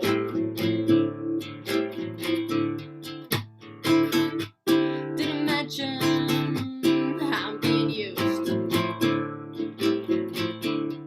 So I'll try with all my might to keep you safe. I can't do the devil's work. I'll keep you safe, run off from yourself. Oh, hurricanes. Did you find out it's all a game? Did I mention his name? 'Cause all we do is fucking fight, well damn right. I can't be in love with you. You're damn right. I think for myself, I don't need you.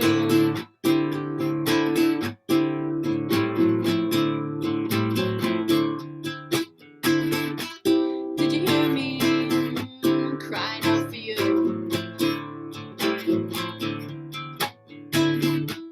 Did you watch me fight truth? If all I know is what I'm told, I need you. I can't do the devil's work, so I'll keep you safe, run off from yourself. Oh, hurricanes.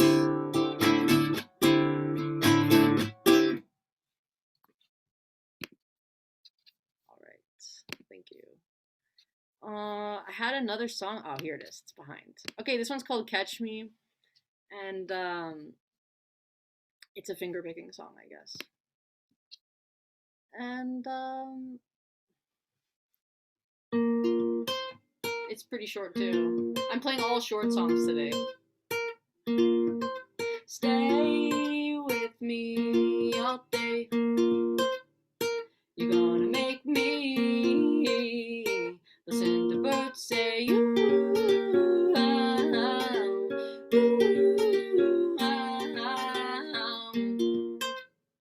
Good for your own sake.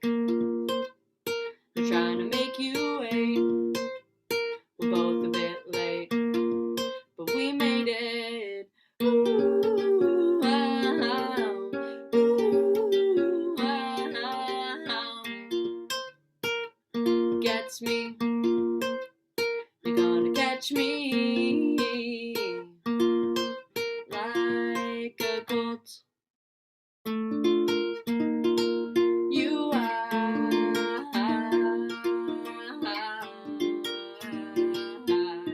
so sick. You are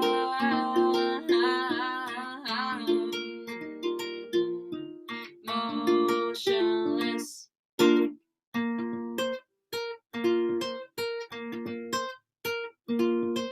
Paint me all shades. Leave out the black and gray. The technicolor stays. Ooh, wow. Ooh, wow. What? You trying to make my day? So you're a bit brave. Not like it. You are my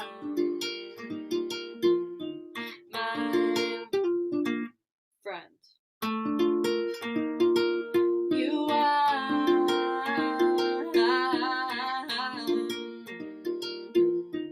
my friend. Thank you. All right, this is called Mean Means, and I wrote it for like that one album that I actually recorded myself, but then like I realized I hated recording. But I like the album, I just hate the process of it, editing. Really, that's my problem.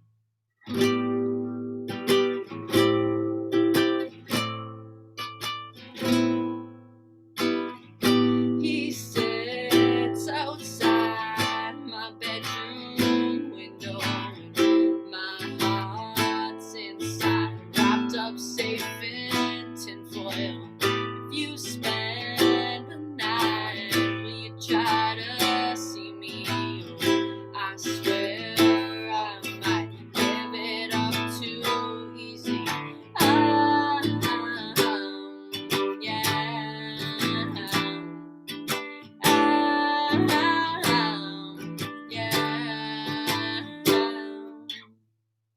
My eyes so blind to the fool they fall on, 'cause he's more than alright. A little young's his downfall still. I try to fight with everything to break free, but he said he likes anything about me. Yeah, yeah, yeah. Yeah, yeah, yeah. Yeah, yeah, yeah.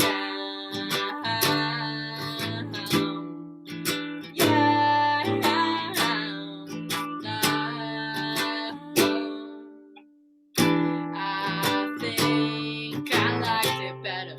We were just good friends, and I don't get along. I believe if you're the one, you will come after me. Means you're not around. I think I liked it better. We were just good friends, and I don't get along.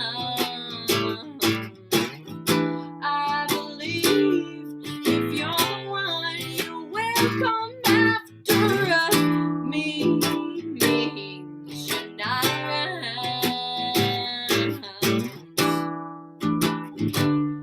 You're not around. You're not around.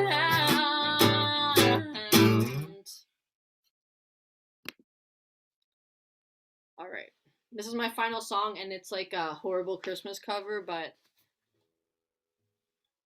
I'm gonna do it. Yeah. Oh, no. Can anyone tell the song just by that one note? Yeah, you better watch out. You better not cry. You better not pout. I'm telling you what. Santa Claus is coming to town. Making a list. Check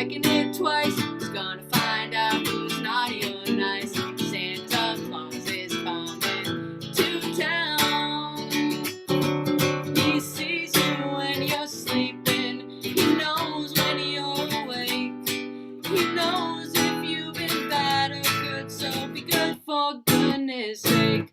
Oh, you better watch out. You better not cry. You better not pout. I'm telling you why. Santa Claus is coming. Santa Claus is coming. Santa Claus is coming to town. Thank you. So you stay for the entertainment. So I encourage you. All right. Let's go from the very beginning. So this is TikTok put this up. Okay, so 20 times, Man United. 20 times, I say. 20 times, Man United. Playing football the mad Busby way. So Tony Martial came from France. The English press said he had no chance. 50 million down the drain. Tony Martial scores again. So UNITED, United are the team for me. With a knick-knack, paddywhack, give a dog a bone. Why don't City go fuck off home? So jingle bells, jingle all the way. Oh, what fun it is to see United win away. The city is yours, the city is yours. 20,000 empty seats, are you fucking sure? Okay, all right, let's go down. Okay, so, oh. You are my soldier, my Ollie soldier. You make me happy when skies are gray. When it is pouring, you just keep scoring. So please don't take my soldier away. Okay. I'm scrolling down. I'm skipping through, so I'm going through these pretty quickly. Ryan Giggs, running down the wing. Ryan Giggs, running down the wing. Feared by the Blues, loved by the Reds. Ryan Giggs, Ryan Giggs. And because it's Christmas, we have obligatory. We have to do the 12 days of Cantona, except for I'm just gonna skip to the 12th day.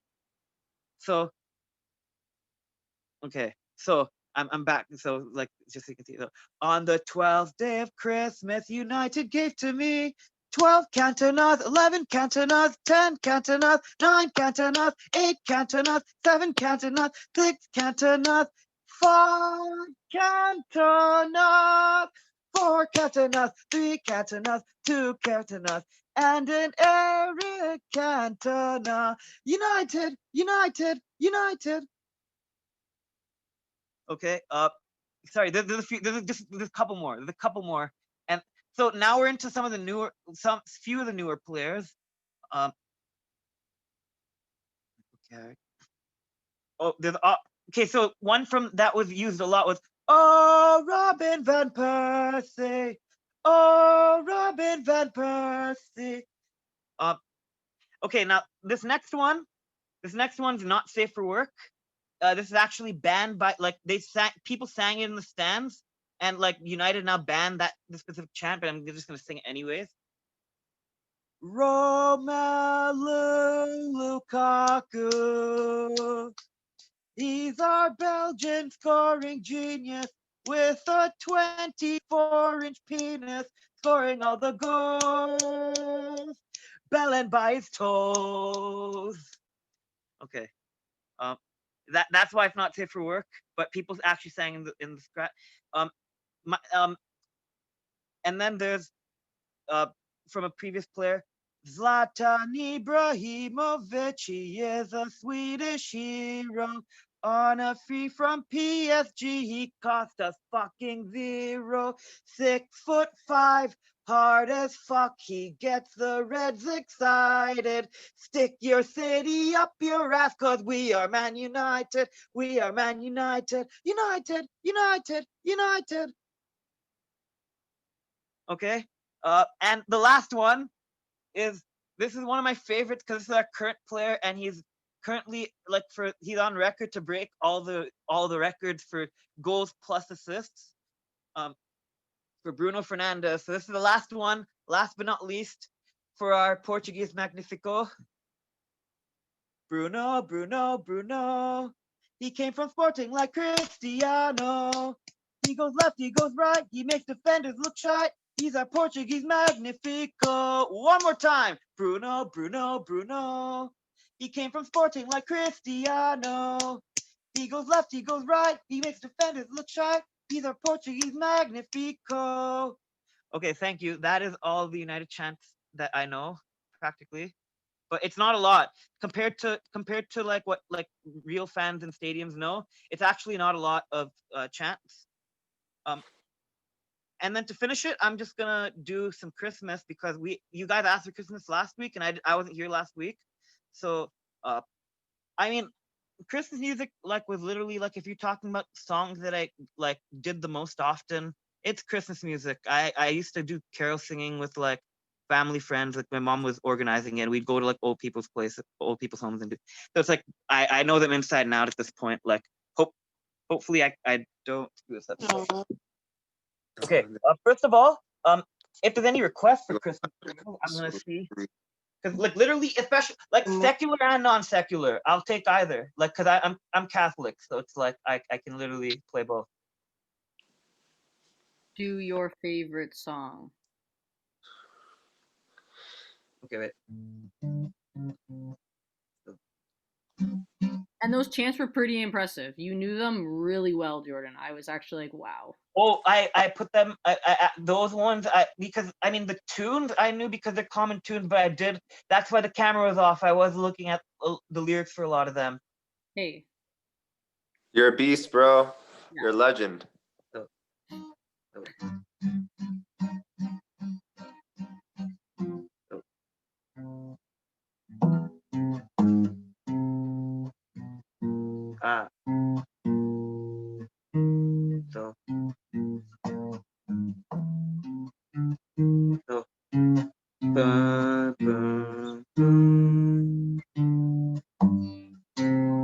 Okay, so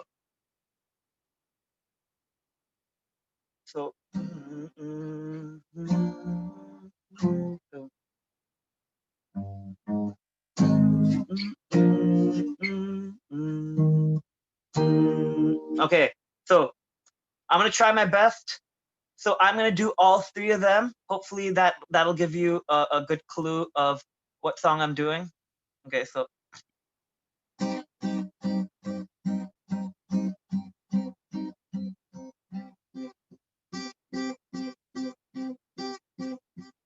We three kings of Orient are bearing gifts, we traverse afar, field and fountain, moor and mountain,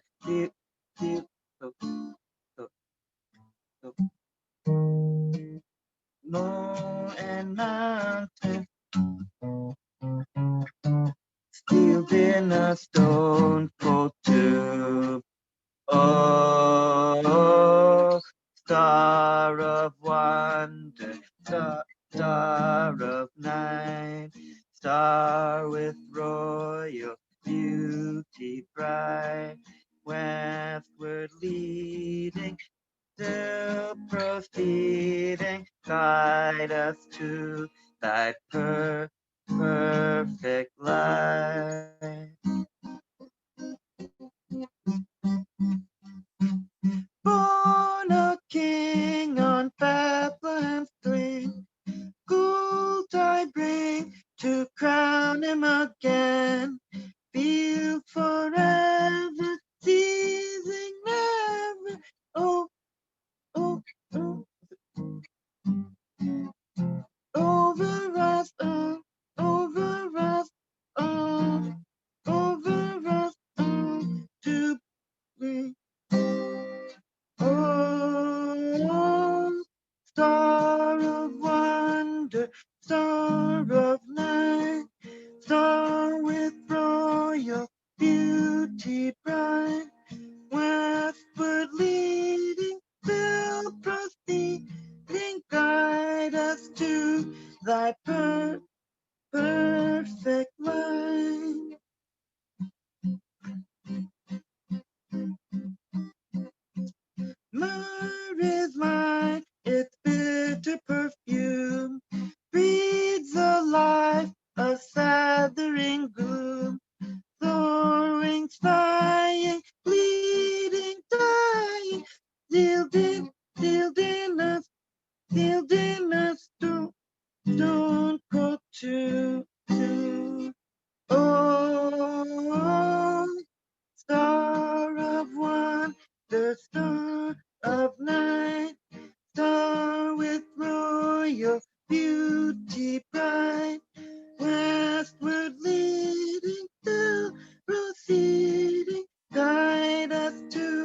thy perfect light. Thank you. All right, that is We Three Kings. Oh, wait a minute. Did I wait? Oh shoot! Second king. Forgot 3 kings. I almost forgot a king. Frankincense to offer as I day and gathering night. Voices raising, all men praising.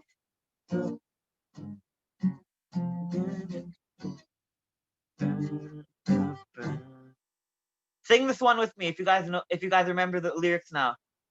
Oh, star of wonder, star of night. So try that with me. So Star of wonder, star of night. next one is Star with Royal Beauty Bright. Star with royal beauty bright. bright, And westward leading, westward leading, still proceeding. proceeding. We'll try that again. Westward Leading, still proceeding. guide us to thy Perfect light. So that's We Three Kings, everybody. I don't know if you know. A lot of people, a lot of people know that one from Guitar Hero 3. There was a playable. Somebody did that as a playable song. They did an insane remix of it. Pero ese es en Trinidad, ¿no? Ese no es ahí. Trinity Bellwoods. And okay, and I'll do one. Pero no es donde nosotros bailamos. What's this song that you guys? All right, so I'll actually let's make this a little more personal, okay? Let me try playing this one. This one's a little bit more personal for me. Like always, this is one of the first, actually probably the first song I ever learned. Also being a Christmas tune. I was born around like in December 22nd, so my birthday was like this week, and so this is always generally like the celebrate. This is a celebration week generally, but like as a result, like there's almost like an inseparable link between this week and like Christmas music and whatnot. And so it always happened to be that like if I was gonna learn any song first, it was gonna be a Christmas song. It was Silent Night. Like especially the first song I sang live. I have a picture of it. My dad. It was nuts. I didn't obviously have no memory of this, but my dad was holding my teddy bear, like for me sing sound, and I was like, holy shit, like. But that's like, it kind of like pulls you back. You know that thing of like the burden of potential, right? You go back to that picture, and it's like, oh no, what did I do? Sorry, but then. No, but it also gives me like a big smile because it's like you have to think Silent Night during the Christmas time in World War I, when the ceasefire happened for Christmas, they sang Silent Night. So it's just like this whole year the news and everything, every side has just been trying to peddle being against somebody or something, but maybe all that we just need right now is peace, guys. Maybe all we need right now is peace. So, your Silent Night. So, or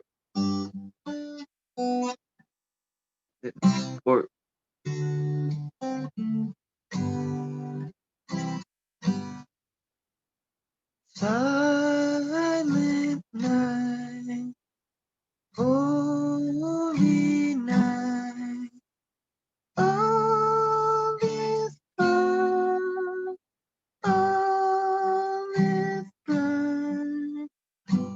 Run, your virgin mother and child. Holy infant, so tender and mild, sleep in heavenly peace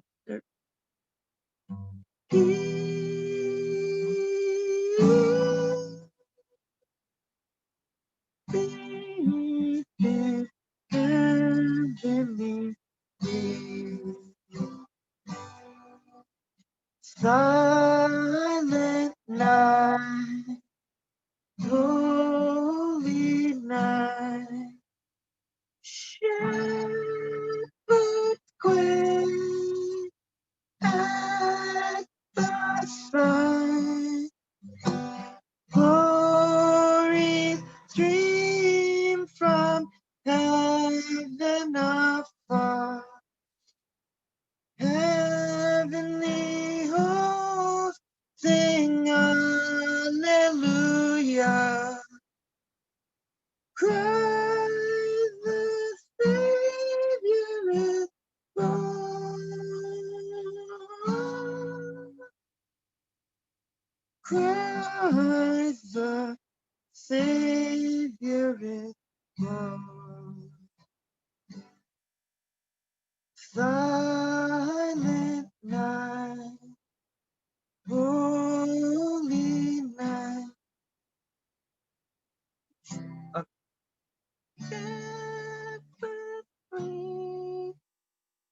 Or oh, sorry. Son of God, love's pure light, radiant beams from thy holy face. With the dawn of redeeming grace, Jesus, Lord, at thy birth.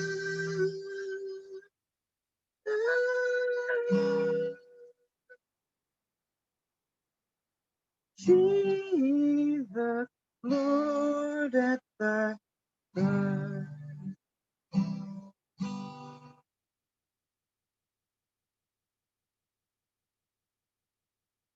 Thank you.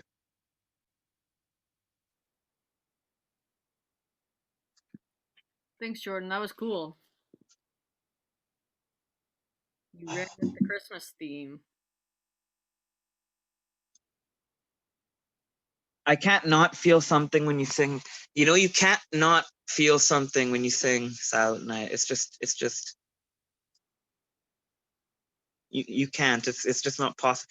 It's crazy. Like, that's actually so nuts. It's like, oh, most people, like, their first song is like some 4/4 kid, but like Silent Night's a 3/4 song. If you learn if you can say, oh, I learned Silent Night, bare minimum, you can at least say, oh, I learned some sort of like swing, like it's a basic swing tune, but it's, my God, it just sets I just realized that song just set everything in place. It's like just everything, but it's just, I don't know, I feel such a close connection to it, but I think everybody, a lot of people do, because it's like, I mean, in the trenches, you have to just think, right? And some German dude starts singing in German, and the English dude sings in English, but they're both singing the same tune. And then you just have to wonder, like, it's like you kind of know God exists, but he's kind of playing a cruel joke. Put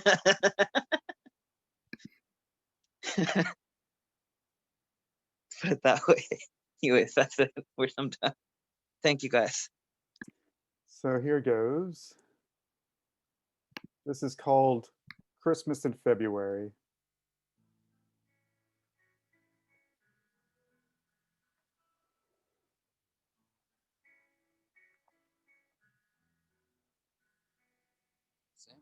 Simon was lying in the jungle, eating orange spread against the sky like marmalade.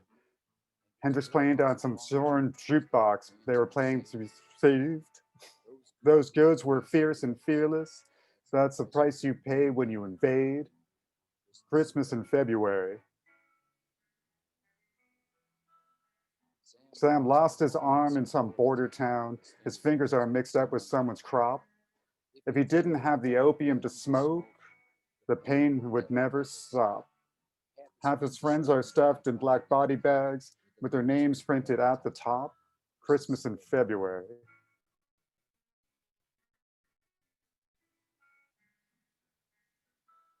Sammy was a short order cook in a short order black and blue collar town. Everybody worked the steel mill, but the steel mill got closed down. He thought if he'd joined the army, he would have a future that was sound, like no Christmas in February.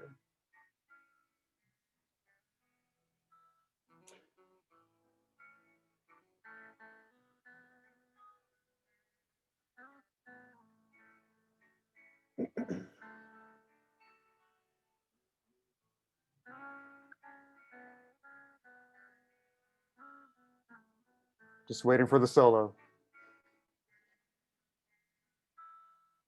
Sam standing at the Vietnam Wall.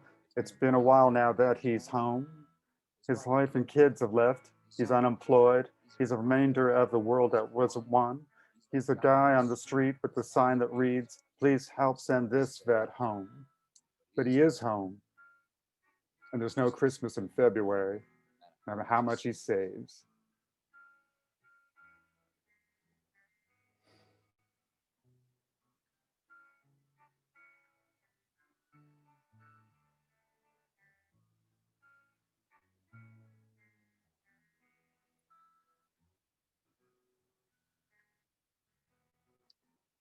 All right, that's all for like the singing parts.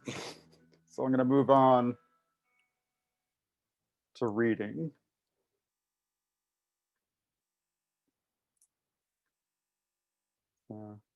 That's my Christmas cheer for this evening.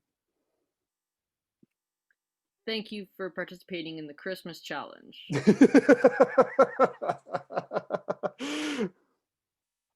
All right, so now I'm gonna move to this memoir that I started writing for this writers group over the summer. It's called From Professor to Proletariat, an Exploitation Memoir. And I'll start with the prelude on Pyrrhonism. If you don't know what Pyrrhonism is, don't worry, it'll be explained shortly. So it was around this time 5 years ago that I convocated for my PhD in philosophy. I was burnt out on all the research I had to do on an ancient Greek form of skepticism, Pyrrhonism, and applying its techniques against 3 different contemporary theories of scientific knowledge. I no longer cared to cite every little thought I borrowed from some article or book, do close readings of and exegeses on works that were written as dryly as possible to show how universally applicable, objective they are, and spending years attacking and defending views that do little to help people fight hunger, homelessness, poverty, authoritarianism, and myriad other miseries. The gist of Pyrrhonism is that every side in a debate attacks their opponents for various violations of logic while doing their best to hide their own argumentative weaknesses. There are many techniques Pyrrhonists use to cast doubt on the arguments they encounter, but the Agrippan trilemma is a succinct illustration of how Pyrrhonism works. The 3 lemmas are that one needs to justify one claim with another claim, which leads to an infinite regress, or one justifies a claim with another claim, which in turn is justified by the former claim in a vicious circle, or one just asserts that a particular claim is obviously true and is being dogmatic. I won't bore you with examples from my dissertation. Rather, I'll just mention in passing that Pyrrhonism seems to be practiced by many people without realizing it in the areas of religion. Every religion states, follow me or suffer the consequences. Whether the consequences be hell, remaining in the cycle of death and rebirth, or being smote by a supernatural being, such as New Orleans being flooded by Hurricane Katrina because God hates party towns. In a critical thinking course, we would call statements like this an appeal to fear fallacy. It seems to me that all religions demand faith and involve circular reasoning. For example, I've met Christians who claim the Bible is true because the Bible says it is true. I'm not a religious studies scholar, so I can only think of one example of infinite regress, reincarnation. Assuming that reincarnation is the belief that a soul is indestructible, then it does not have a beginning or an end. The threat of this apparent fallacy only works on people who insist there must be a definite beginning and an end to a soul or anything else, such as the universe. But if one does not have this hang-up, then there is no fallacy for them. It is important to note that Pyrrhonists thought that their doubting would lead to a Zen-like state of calm called ataraxia, loosely translated as peace of mind. The idea is that fretting over what's real and what isn't, that one would see that arguments over what's real all seem equally weak, and bickering about them leads to a troubled mind. Then the Pyrrhonists would suddenly stop caring about what's real and relax. As you'll see later, Pyrrhonism didn't really have this effect on me. In some case, it may have worsened my anxiety. It seems to me that the way most people deal with religion is basically the same as how a Pyrrhonist handles every question. Some people simply accept the religion they were born into and move on with their lives, while some give up on all religions because these institutions use fear tactics, which makes all their claims equally suspect. Thus, a lot of people stop worrying about the question altogether. These two responses together are how the Pyrrhonist lives their lives. They just accept what appears to them to be true while refraining from making any claims about what might be true. So a Pyrrhonist with a Protestant background might go through the motions of going to church, praying, and refraining from pleasure as much as possible. But they do these things because their brand of Protestantism seems to be true, not because they know it to be true. According to the Pyrrhonists, it is the job of the non-skeptic to provide arguments for what they think to be true, and the skeptic's job is to test these arguments with various techniques, such as the Agrippine trilemma mentioned above. I spent roughly 20 years studying Western philosophy and about 8 years studying Pyrrhonism.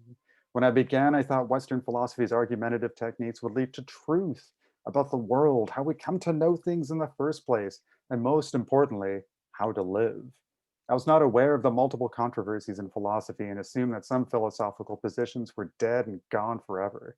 In other words, that progress was possible. For example, I was told panpsychism, the notion that every bit of matter has at least a rudimentary consciousness, once popular in the 19th century, was a dead theory. Furthermore, it seemed that the matter that made up the universe was dumb, not capable of any sort of awareness. However, panpsychism has had a resurgence lately because no one knows how to account for consciousness in a material universe. So consciousness must just be a thread through the very fabric of the universe, not something that really arises out of some forms of matter, such as nerve cells. In other words, it seems there is no real progress in philosophy, just a changing of fads, and as with fashion and music, the fads are often retro. So the next little subtitle is At Home Among the Eggheads. I think I took to philosophy because dinner table conversation in my family was usually done through the Socratic method. Moreover, I was raised in a very status-conscious, upper-middle-class household that reveled in intellectual snobbery and looked down upon what we now call essential workers, as people who are too stupid for anything other than the tedious labor that keeps us all alive. For example, farming or delivering food. Fortunately, my family encouraged my biblioholism, and they had the financial means to do so. From an early age, I was interested in science and religion. About the age of 8 onward, I would lose myself in children's books on physics, Buddhism, and history. I vividly recall the range of emotions I would go through while reading various books. My chest would feel tense, my heart would pound against my rib cage, and panic would squeeze its way through my nerves when I would read things I didn't like, such as when I truly understood what reincarnation means. What scared me the most was being born to different people in a different part of the world in potentially poorer and more violent conditions than my own at the time. Say being born to peasant farmers in Cambodia or to any family in a place like war-torn Beirut. However, when I read things I liked, I felt energy smoothly running through my nerves. My head would be clear, my body would feel light all over. This contentment arose when I read about hippies adopting Buddhism in the 60s. The truth was spreading to America. Woohoo! From my undergrad up to my PhD, I would ride this literary and intellectual roller coaster. I felt it dramatically when I took epistemology and philosophy of science courses. I uncritically accepted my father's view that science was the way to gain knowledge about the world. Any questioning of this obviously correct position was laughable. I remember taking my first philosophy of science course in undergrad to learn how to better undermine the specious arguments of creationists and proponents of intelligent design. Despite my science mania, I still had Cartesian doubts about whether I was insane, dreaming, or otherwise being constantly deceived about the world. So I was sure that evolution was true, even if I didn't know that the entire universe just might be a figment of my imagination and nothing more. However, thinking through these arguments, seeing how they unfolded, especially when they've revealed assumptions or criticisms that I'd never thought of, was exciting to me. For example, it never occurred to me that the goal of science could be to find out what was false and not what was true. Karl Popper understood that scientific theories do not build upon one another towards truth, but that obvious theories are incompatible, that previous theories are incompatible with their successors. A simple instance of this would be the idea of a terracentric solar system versus a heliocentric solar system. According to Popper, the former was wrong, but we do not know if the heliocentric model will be shown to be false in the future. So we can know the terracentric view is wrong, but not that the heliocentric view is right. All that is needed to show the theory is wrong is for merely one of the theory's predictions to be false, and theories are shown to be false through testing, experiments.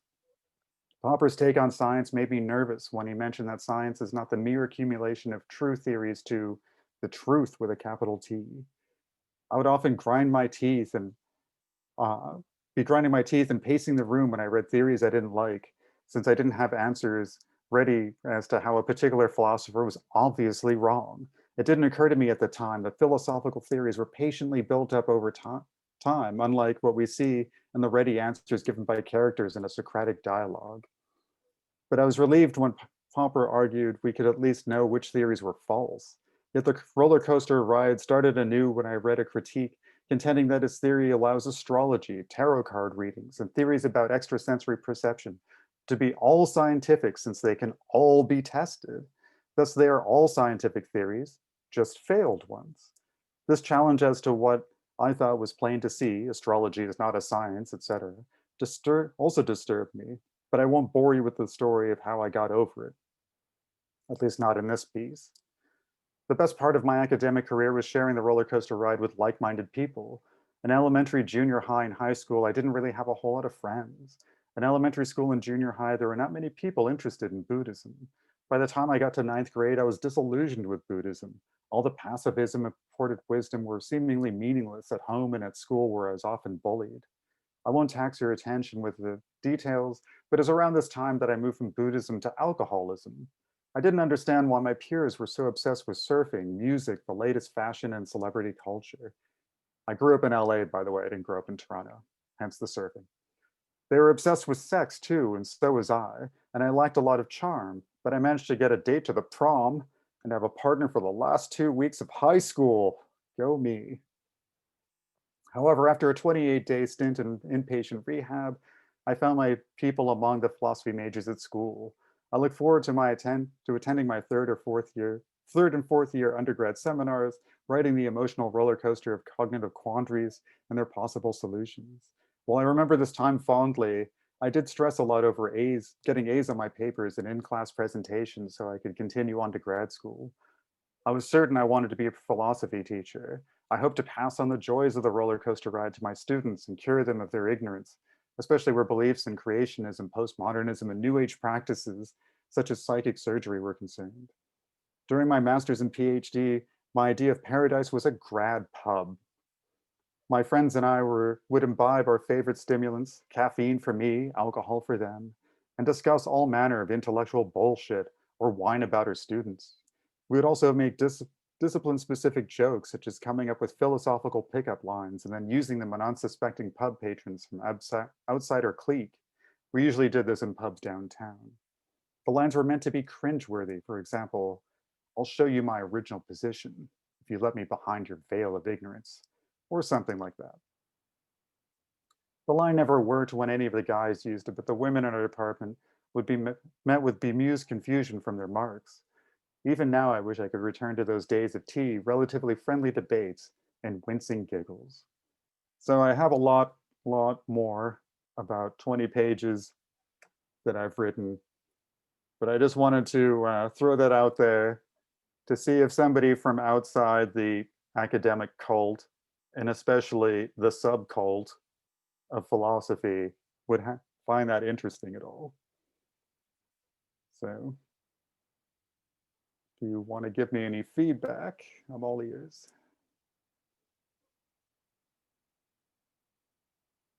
Hey, Alex, I feel like in some senses what you're gearing up towards with your being that it's sort of a monologue, right?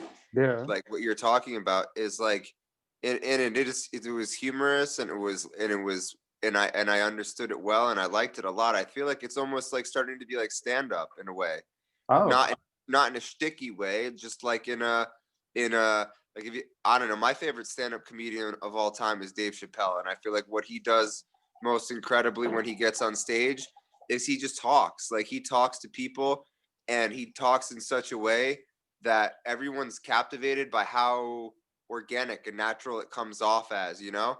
And I don't know, yeah, dude, I spent some time in academia. I went to college. And it definitely made me want to be way more creative and way more humorous, or wanted more humor as a stimulus in that specific realm. Even though I studied theater, I studied performance art, you know, and still I felt like I wanted more of people, and I really wanted more of their stories, and that's what I got from what you did. So thank you. oh, thanks. Anyone else? Yeah, it was interesting kind of putting all the pieces together. And I mean, I sort of I guess have a loose grasp on some of that, coming from sort of, I guess, the other side of philosophy, or philosophy in quotes, as some might say. Yeah. But no, it was interesting. I mean, I think I think sort of the reflective parts, or kind of your experiences, and kind of how you felt or thought about things is interesting, just because so many people go through these sort of processes. And um, even I remember, where was it one time, in the one class we had to like do a exercise, and we had to sit down with someone, and we had to introduce ourselves. And then I said, oh, sorry, I said I felt like I simply just presented my CV. So then I sort of went back and kind of told the person a little bit more about me, per se.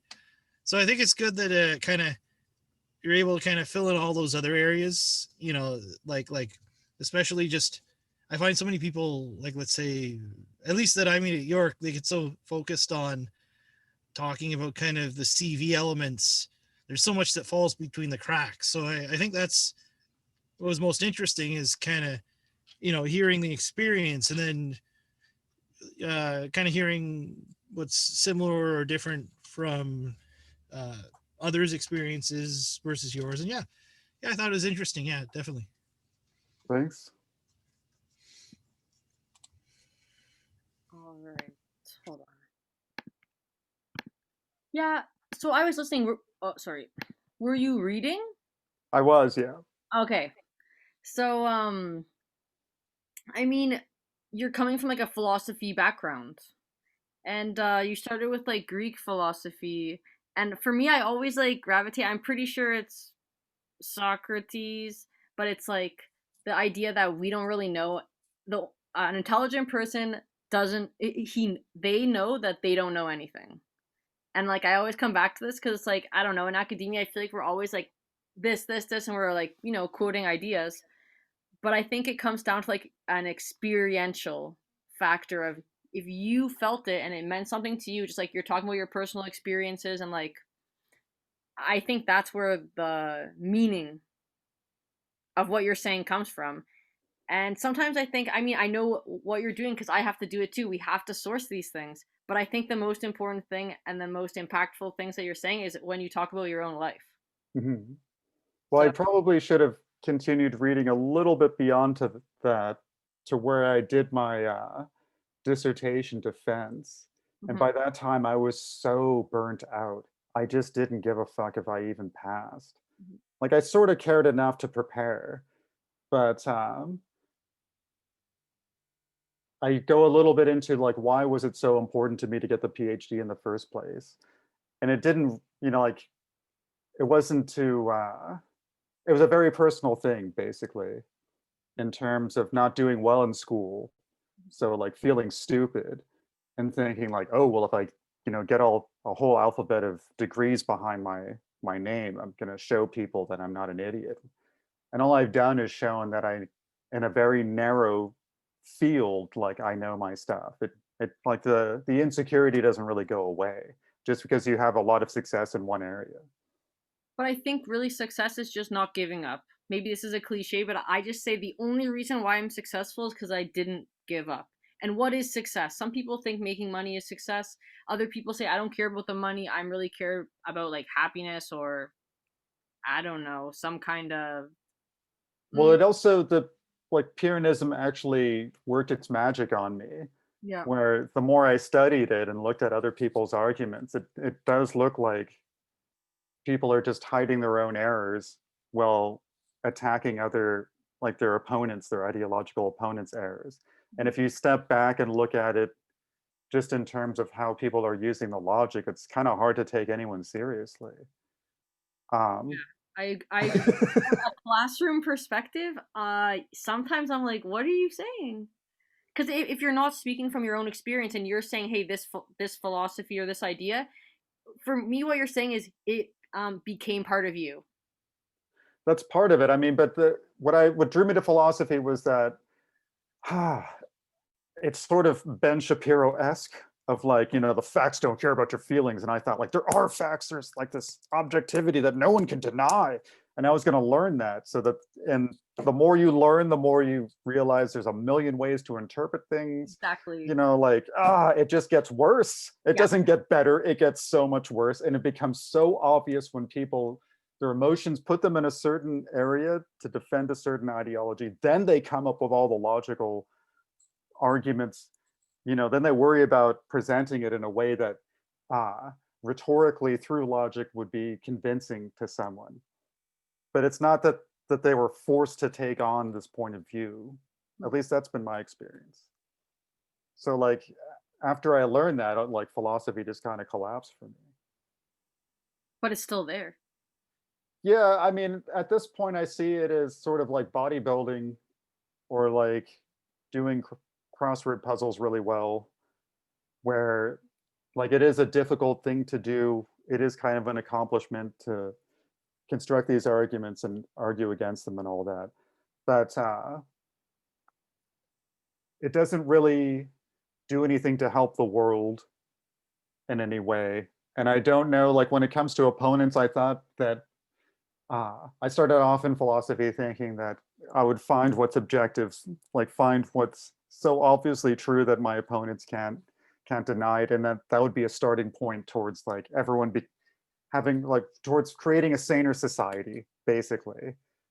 And so now it's just like, no, you just have to dig your heels in and like go to picket lines and like sit-ins and whatnot and hope for the best. That's where I am these days. But I think even though it doesn't make a difference, I mean, we don't see it as, oh, it's a global change. Yeah. The difference for the individual, and you writing this down, it resonates with other people, or it means something to whoever else is going to read it or whoever else experiences it, and that's where the value is. And I mean, also, I don't really know what your thesis statement or if you even have one. You don't have to have one, but it seems like you're just you're like talking about these things in relation to your life. And again, I don't understand what is the argument. So part of what I was trying to get at with the going from professor to proletariat was how disillusioned I became with academia. But it's about yourself. You're just narrating your experience. That's all you're talking about. Well, I was hoping it would resonate with other people who were disillusioned, especially because my leaving academia was partly something that happened because I didn't want it badly enough. I didn't apply to a million different schools to keep contract faculty jobs. And where I did get contract faculty jobs, I wasn't rehired. But I was also frustrated with the credentialism on the side of the administration and the students, where it all boils down to, what do I need to do to get this degree so I can get a job and move on with my life? So it's a bit ridiculous to think back now that I actually thought I was going to have students who would care, who like would influence in a positive direction when I had a hard time just getting them to pay attention in the first place. More often than not, they were worried about what was going to be on the test to get an A and move on. So I think my expectations were pretty high, but one of the reasons why I wanted out of academia was to try and do things more directly. But once I was out of academia, I had a hard time finding jobs, and I ended up working in a Lush warehouse, things like that. I also volunteered at on Unistoten territory with the Wet'suwet'en. So it's like I finally found a direct action kind of thing that I wanted to do, but you don't make money volunteering. No. But I mean, there are ways. For example, like the non-for-profit sector is hugely profitable for the Well, people that's, who hire. yeah. That's the crazy part about it. But I mean, just as a reflection of what you're saying, all I can do is feedback what I got from it. And I Yeah, didn't yeah. get that you were arguing a point. I didn't get that there was really one clear message. It was just, it seems like it was a narrative, and it was your, like I said earlier, it's like an autoethnography. All you're doing is you're talking about your life and your experiences, and then you're referencing things that you saw in. Well, it was partly that But is that your intention? And that's what my it is. It is. So some of the disillusionment came from Pyrrhonism, where like I wasn't even sure. I was briefly a professor at Seneca for 8 months.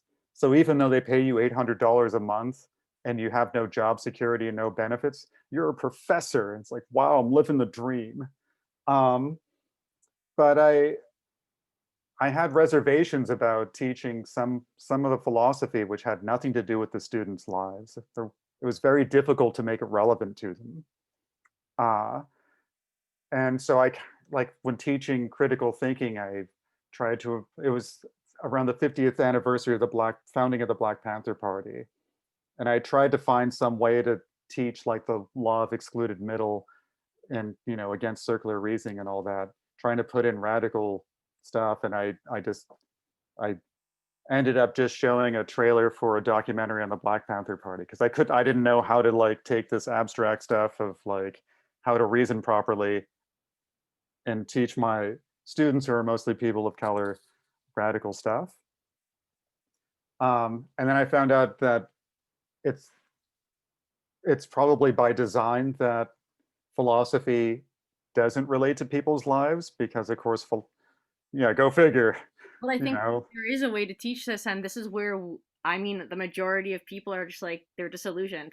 You ask the students. The students know the answers. I tried that. I tried it. Lead them to the water. I tried it, and that's one of the reasons why I became so disillusioned. So I read a little Paulo Freire, and I was like, yes, this is how I want to teach.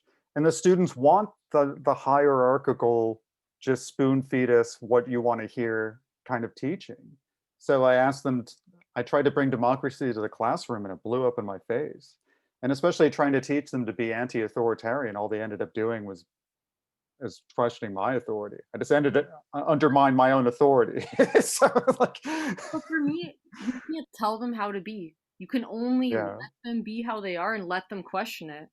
And I feel like that's one of the things that I hate most is when I was a student, and I am still a student, is when a teacher tries to tell me how to be, and they say, you need to think this way, you need to do it this way. And I'm like, what do you mean I have to? I don't have to do anything that they say. I totally can go against them, and it doesn't mean I'm wrong. And we have this misconception of wrong and right. And I mean, in the classroom, I feel like there's a big mistake with teachers who are telling us what to think instead of allowing students to answer the question ourselves. And there is no right or wrong answer. There is no, and you said it yourself, there is no answer. You can't find an absolute truth. It's just, those are all the perspectives that exist. Yeah, I did lay it on a bit too thick instead of suggesting things for people to think on later. I'm not saying I didn't mean that. And that yeah. But observation, not specifically about what you did, because I never saw you teach. I have no idea. But well, at this point, I'd rather, if I'm going to be sharing ideas, I'd rather like write it out or like put it on a video or something, so that whoever wants to see it will be engaged. And it's not like I have a bunch of people who don't want to be there. Which is Alex, sorry for Yeah. interrupting. Out of curiosity, what was the name of the documentary that you filmed the trailer for the Black Panther Party? Oh, I didn't film it. I just showed it. Showed it. Oh, showed it. Okay. Yeah, Okay. yeah.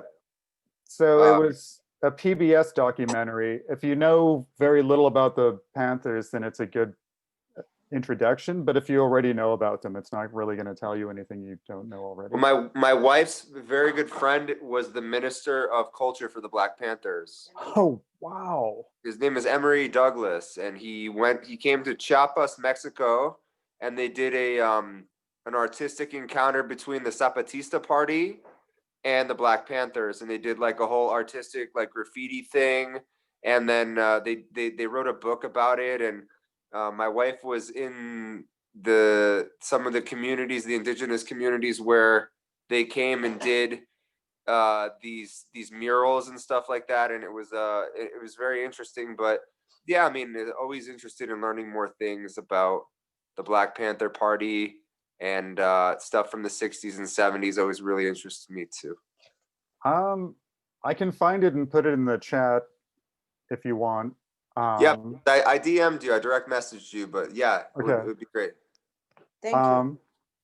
So anyways, what I have planned for next week actually has to do with loneliness and horror films, how horror films deal with the topic of loneliness.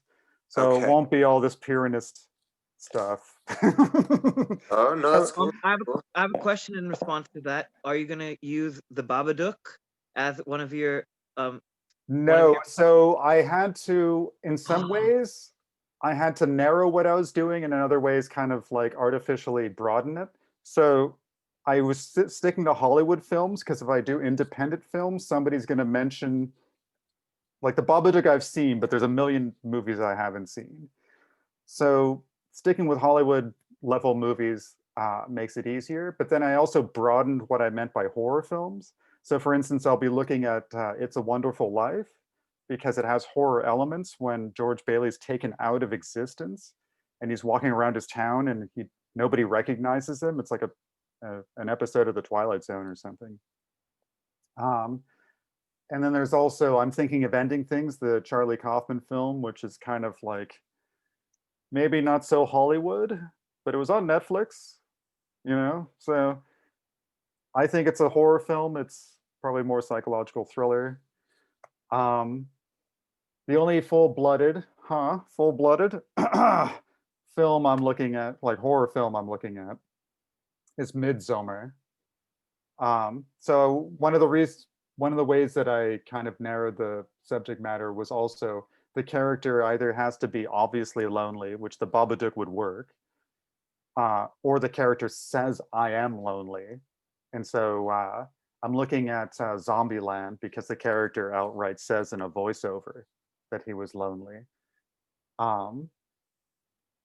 But basically, I'm looking at how horror films have very traditional answers to overcoming loneliness, but a strong community is not one of the answers that's seen as like an appropriate answer.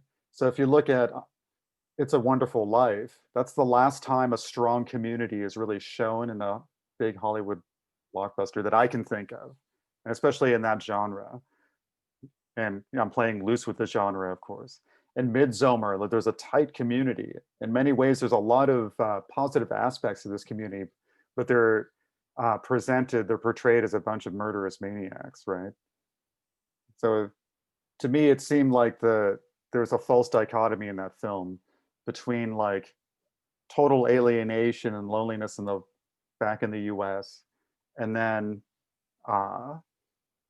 like if you're in a tight-knit community, it's because they're evil, basically, like they're going to exploit you and they're dangerous, etc. So I'm trying to show like a middle way. Yeah, that's why I think actually, you know what, for everything you described, I think actually Babadook hits all those boxes. Because like if you talk about what the solution for the loneliness thing, so the reason why that kid couldn't get his birthday party was because the dad died on that day, right? Mm-hmm. So the solution to the mother's loneliness was source of your sanity to the community, have the child a birthday party, because she wasn't doing that. She was like, no, I'm gonna protect you, I'm gonna protect you, I'm gonna protect you. Went insane. I see what you mean. Because this script is like blowing up out of proportion, maybe I could do it another time, like an appendix or something. But when I was thinking about community, uh, like there are certain aspects of community that come up in these horror films. Like, and I'm thinking of ending things. The main character says, "I wish people would just be kinder to each other," but it doesn't say how. So I'm thinking community gardens, unconditional housing, that kind of stuff. So I'm also looking at Joker, because Joker, of course, Yeah. he explicitly says, "I'm lonely," and the bare minimum of like a social safety net is anybody not see it yet? Oh, of I mean, course. No, I've twice. In okay, theaters well, and I don't think it's on play. like much of a spoiler that basically the social safety net is cut, and Joker, like he was just barely holding it together with the minimum of support he was getting, and then with that gone, like he goes fully insane. So I wanted something bigger than just, like a kid having a birthday party. Like that kind of plays into it. But it's like on a national level and even and on a local level, we need tighter communities, I suppose you could say. I'm not sure if that makes sense. No, I that hits hard. I went back for my cousin's wedding in Feb, and seriously, it was night and day different. It was like seeing my cousin's friends and stuff versus over here, and just the way it is over here. It's like over there, it's like they're gonna go back, they're gonna party anyways. It's like they know they're gonna go back to work and stuff, but it's not like they're there because they're trying to get it. For some reason, I felt like even from the same what should be like the similar like communities, all the same race, like we all came from like literally the same area, but obviously different sides of the world. And over here, it feels like it's like, what can you do for me first? Well, I'm reading a book called The Communism of Love, which points out what I always thought was obvious, but apparently somebody needed to write a 300-page book about, which is that basically love is the opposite of transactional relationships. So like capitalism really is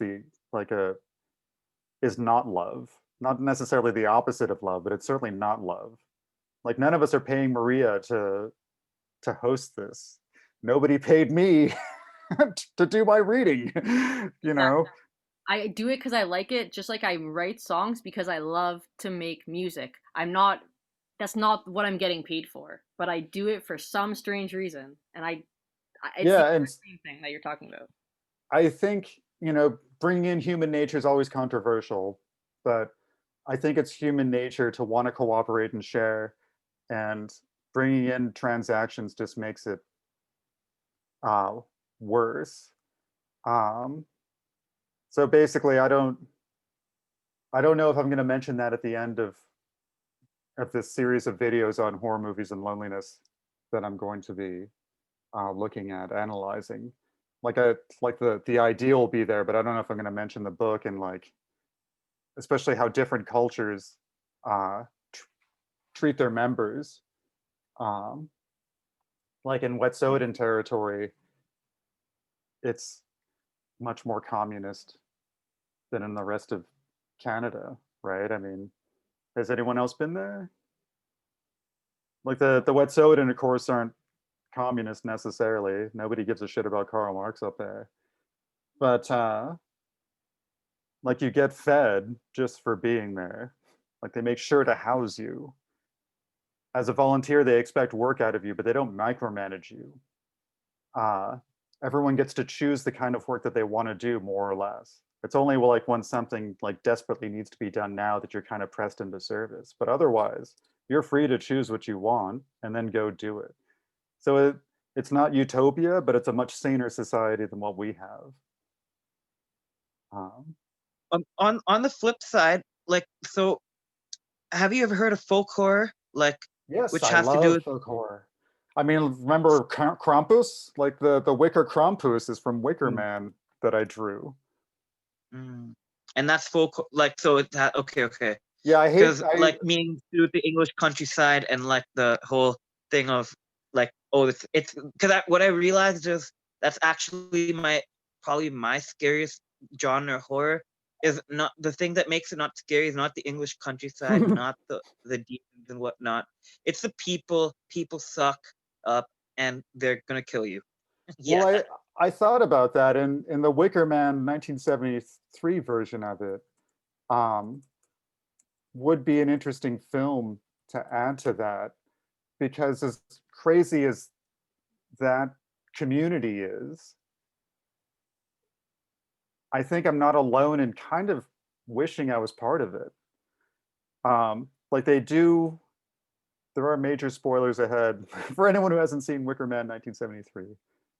Well, I guess it's not major spoilers, but in the 1973 version, Half spoiler. I think I'm gonna watch it. I think I'm gonna watch it now. okay, I won't spoil that much, but there's basically this Puritan cop, like hyper religious Puritan cop, and these like lusty pagans who live on this island who are much more easygoing. And he can't stand it. Like he looks down on them. But basically the whole story is like this girl goes missing on this island, so that's why he's there investigating. And so you kind of sympathize with the islanders over this puritanical authority figure.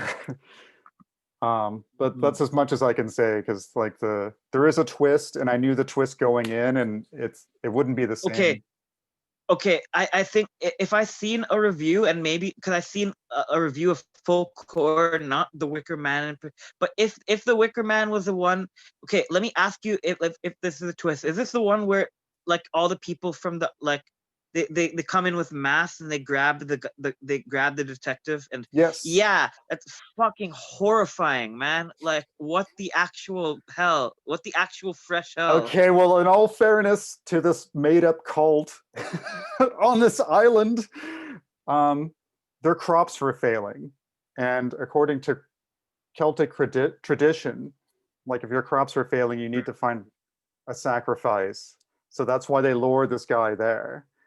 So it's not something they do all the time. They don't burn people alive all the time. So they're a bit saner in that respect than Midsommar. Like Midsommar, it is every 90 years that they torture and kill a bunch of people. But for some reason, like with Midsommar, the cult isn't as believable. In the horror, it doesn't really work. It's kind of grafted onto this like breakup story. But with the Wicker Man, it does present a bit of a false dichotomy between like a relatively healthy, tight-knit community and this religious Puritan guy. But I think because more people have seen Midsommar, and I already wrote the script for it, I think I'm going to stick with that. Right. But if you want, maybe just for this group, I'll do all the movies that you mentioned. I'm not sure how much I want to stick with this theme, because there's other videos I want to do. All right, well, Interesting. hey, Well, can you send a link to your channel? Oh, I haven't put it up yet because I want to make sure like I put up something quality before I just show anything. So that's one of the reasons why I wanted to do this thing next Saturday, to share with all of you to get feedback before putting it up. I mean, another thing I could do is just put it up on YouTube and then give you all the link. And then if it's man, dude, I'll write a full scale review, because like, you know what, I actually think that I'm probably going to be going into YouTube for the next like couple of 5 years, so it's going to be like very interesting to see how other people do it before I do it myself. Well, if we ever get to normal times, a bunch of left tubers do meetups. That's what left tubers. So yeah. No, fair enough. No, that would be really cool, because like I like to talk to people from all sides, so it would be nice to have because I find it very hard to find left people who are willing to have conversations in general with me, and like I talk to, like, for some reason the right people are having like they want to talk all the time. I want to talk to lefties essentially, and I want to talk to anybody who wants to talk to me essentially. That's it. So I guess if you want to know who you'll be talking to eventually, if they ever do this again, it would be Thought Slime, Mexi, and Step Back History. So if you look at their YouTube channels, then you'll get an idea of where they're coming from. Okay, that'll be pretty cool. That'll be. Well, next week he will be doing his showcase set, so you can check out all of this and more next week. Next week, actually, it's Saturday though, so we switched the day to Saturday just in case. So Jordan is Yeah. going to be here to have for the question and answer period. Yeah, sorry this took so long. I wasn't expecting to. Oh, my bad, guys. No Oh, worries. no, But it's all right. Casey's going to close off the night. He's been waiting in the wings silently and My patiently. bad, Casey. Sorry, Casey. I didn't mean to take so Yeah, much no, time. there's no rush. I mean, I He's just I there. think it's okay to do one more probably. By the time people will find out where the sound's coming from, I'll be done. So yeah, I don't know. I'll just do a quick unplugged. I got my the best part about this guitar is sorry, Vincent, I'm gonna move your climbing tree. So this is an acoustic guitar, electric neck, but with that said, it's very, very thin. So it's one of the few instruments that doesn't need amplification and is probably not louder than my own voice. So anyways, yeah, we'll do a quick one here. All right.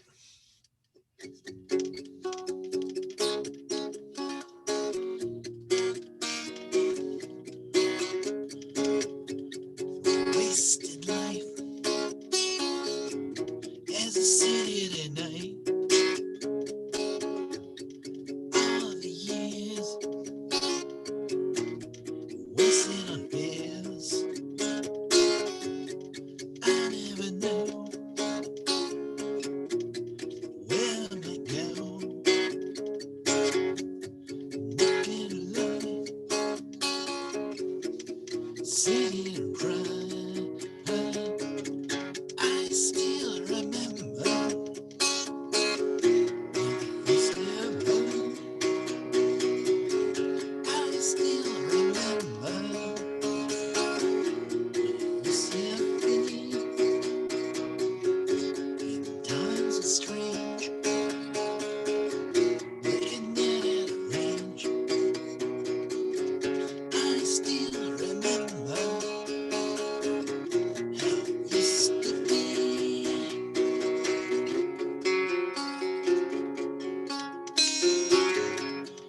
Well gone wrong, it's hard to be strong. Lost track of sight, things once held tight. In the city alone, still hits here bound. It's another day, still slipping away. I still remember when you still home. I still remember you still think in times strange, like a net at range. I still remember how it used to be.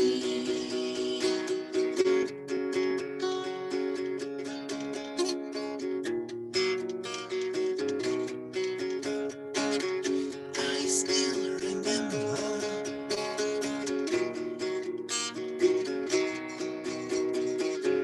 I still remember.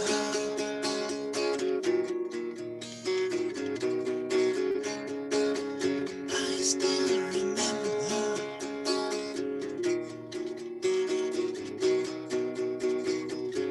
I still remember how it used to be.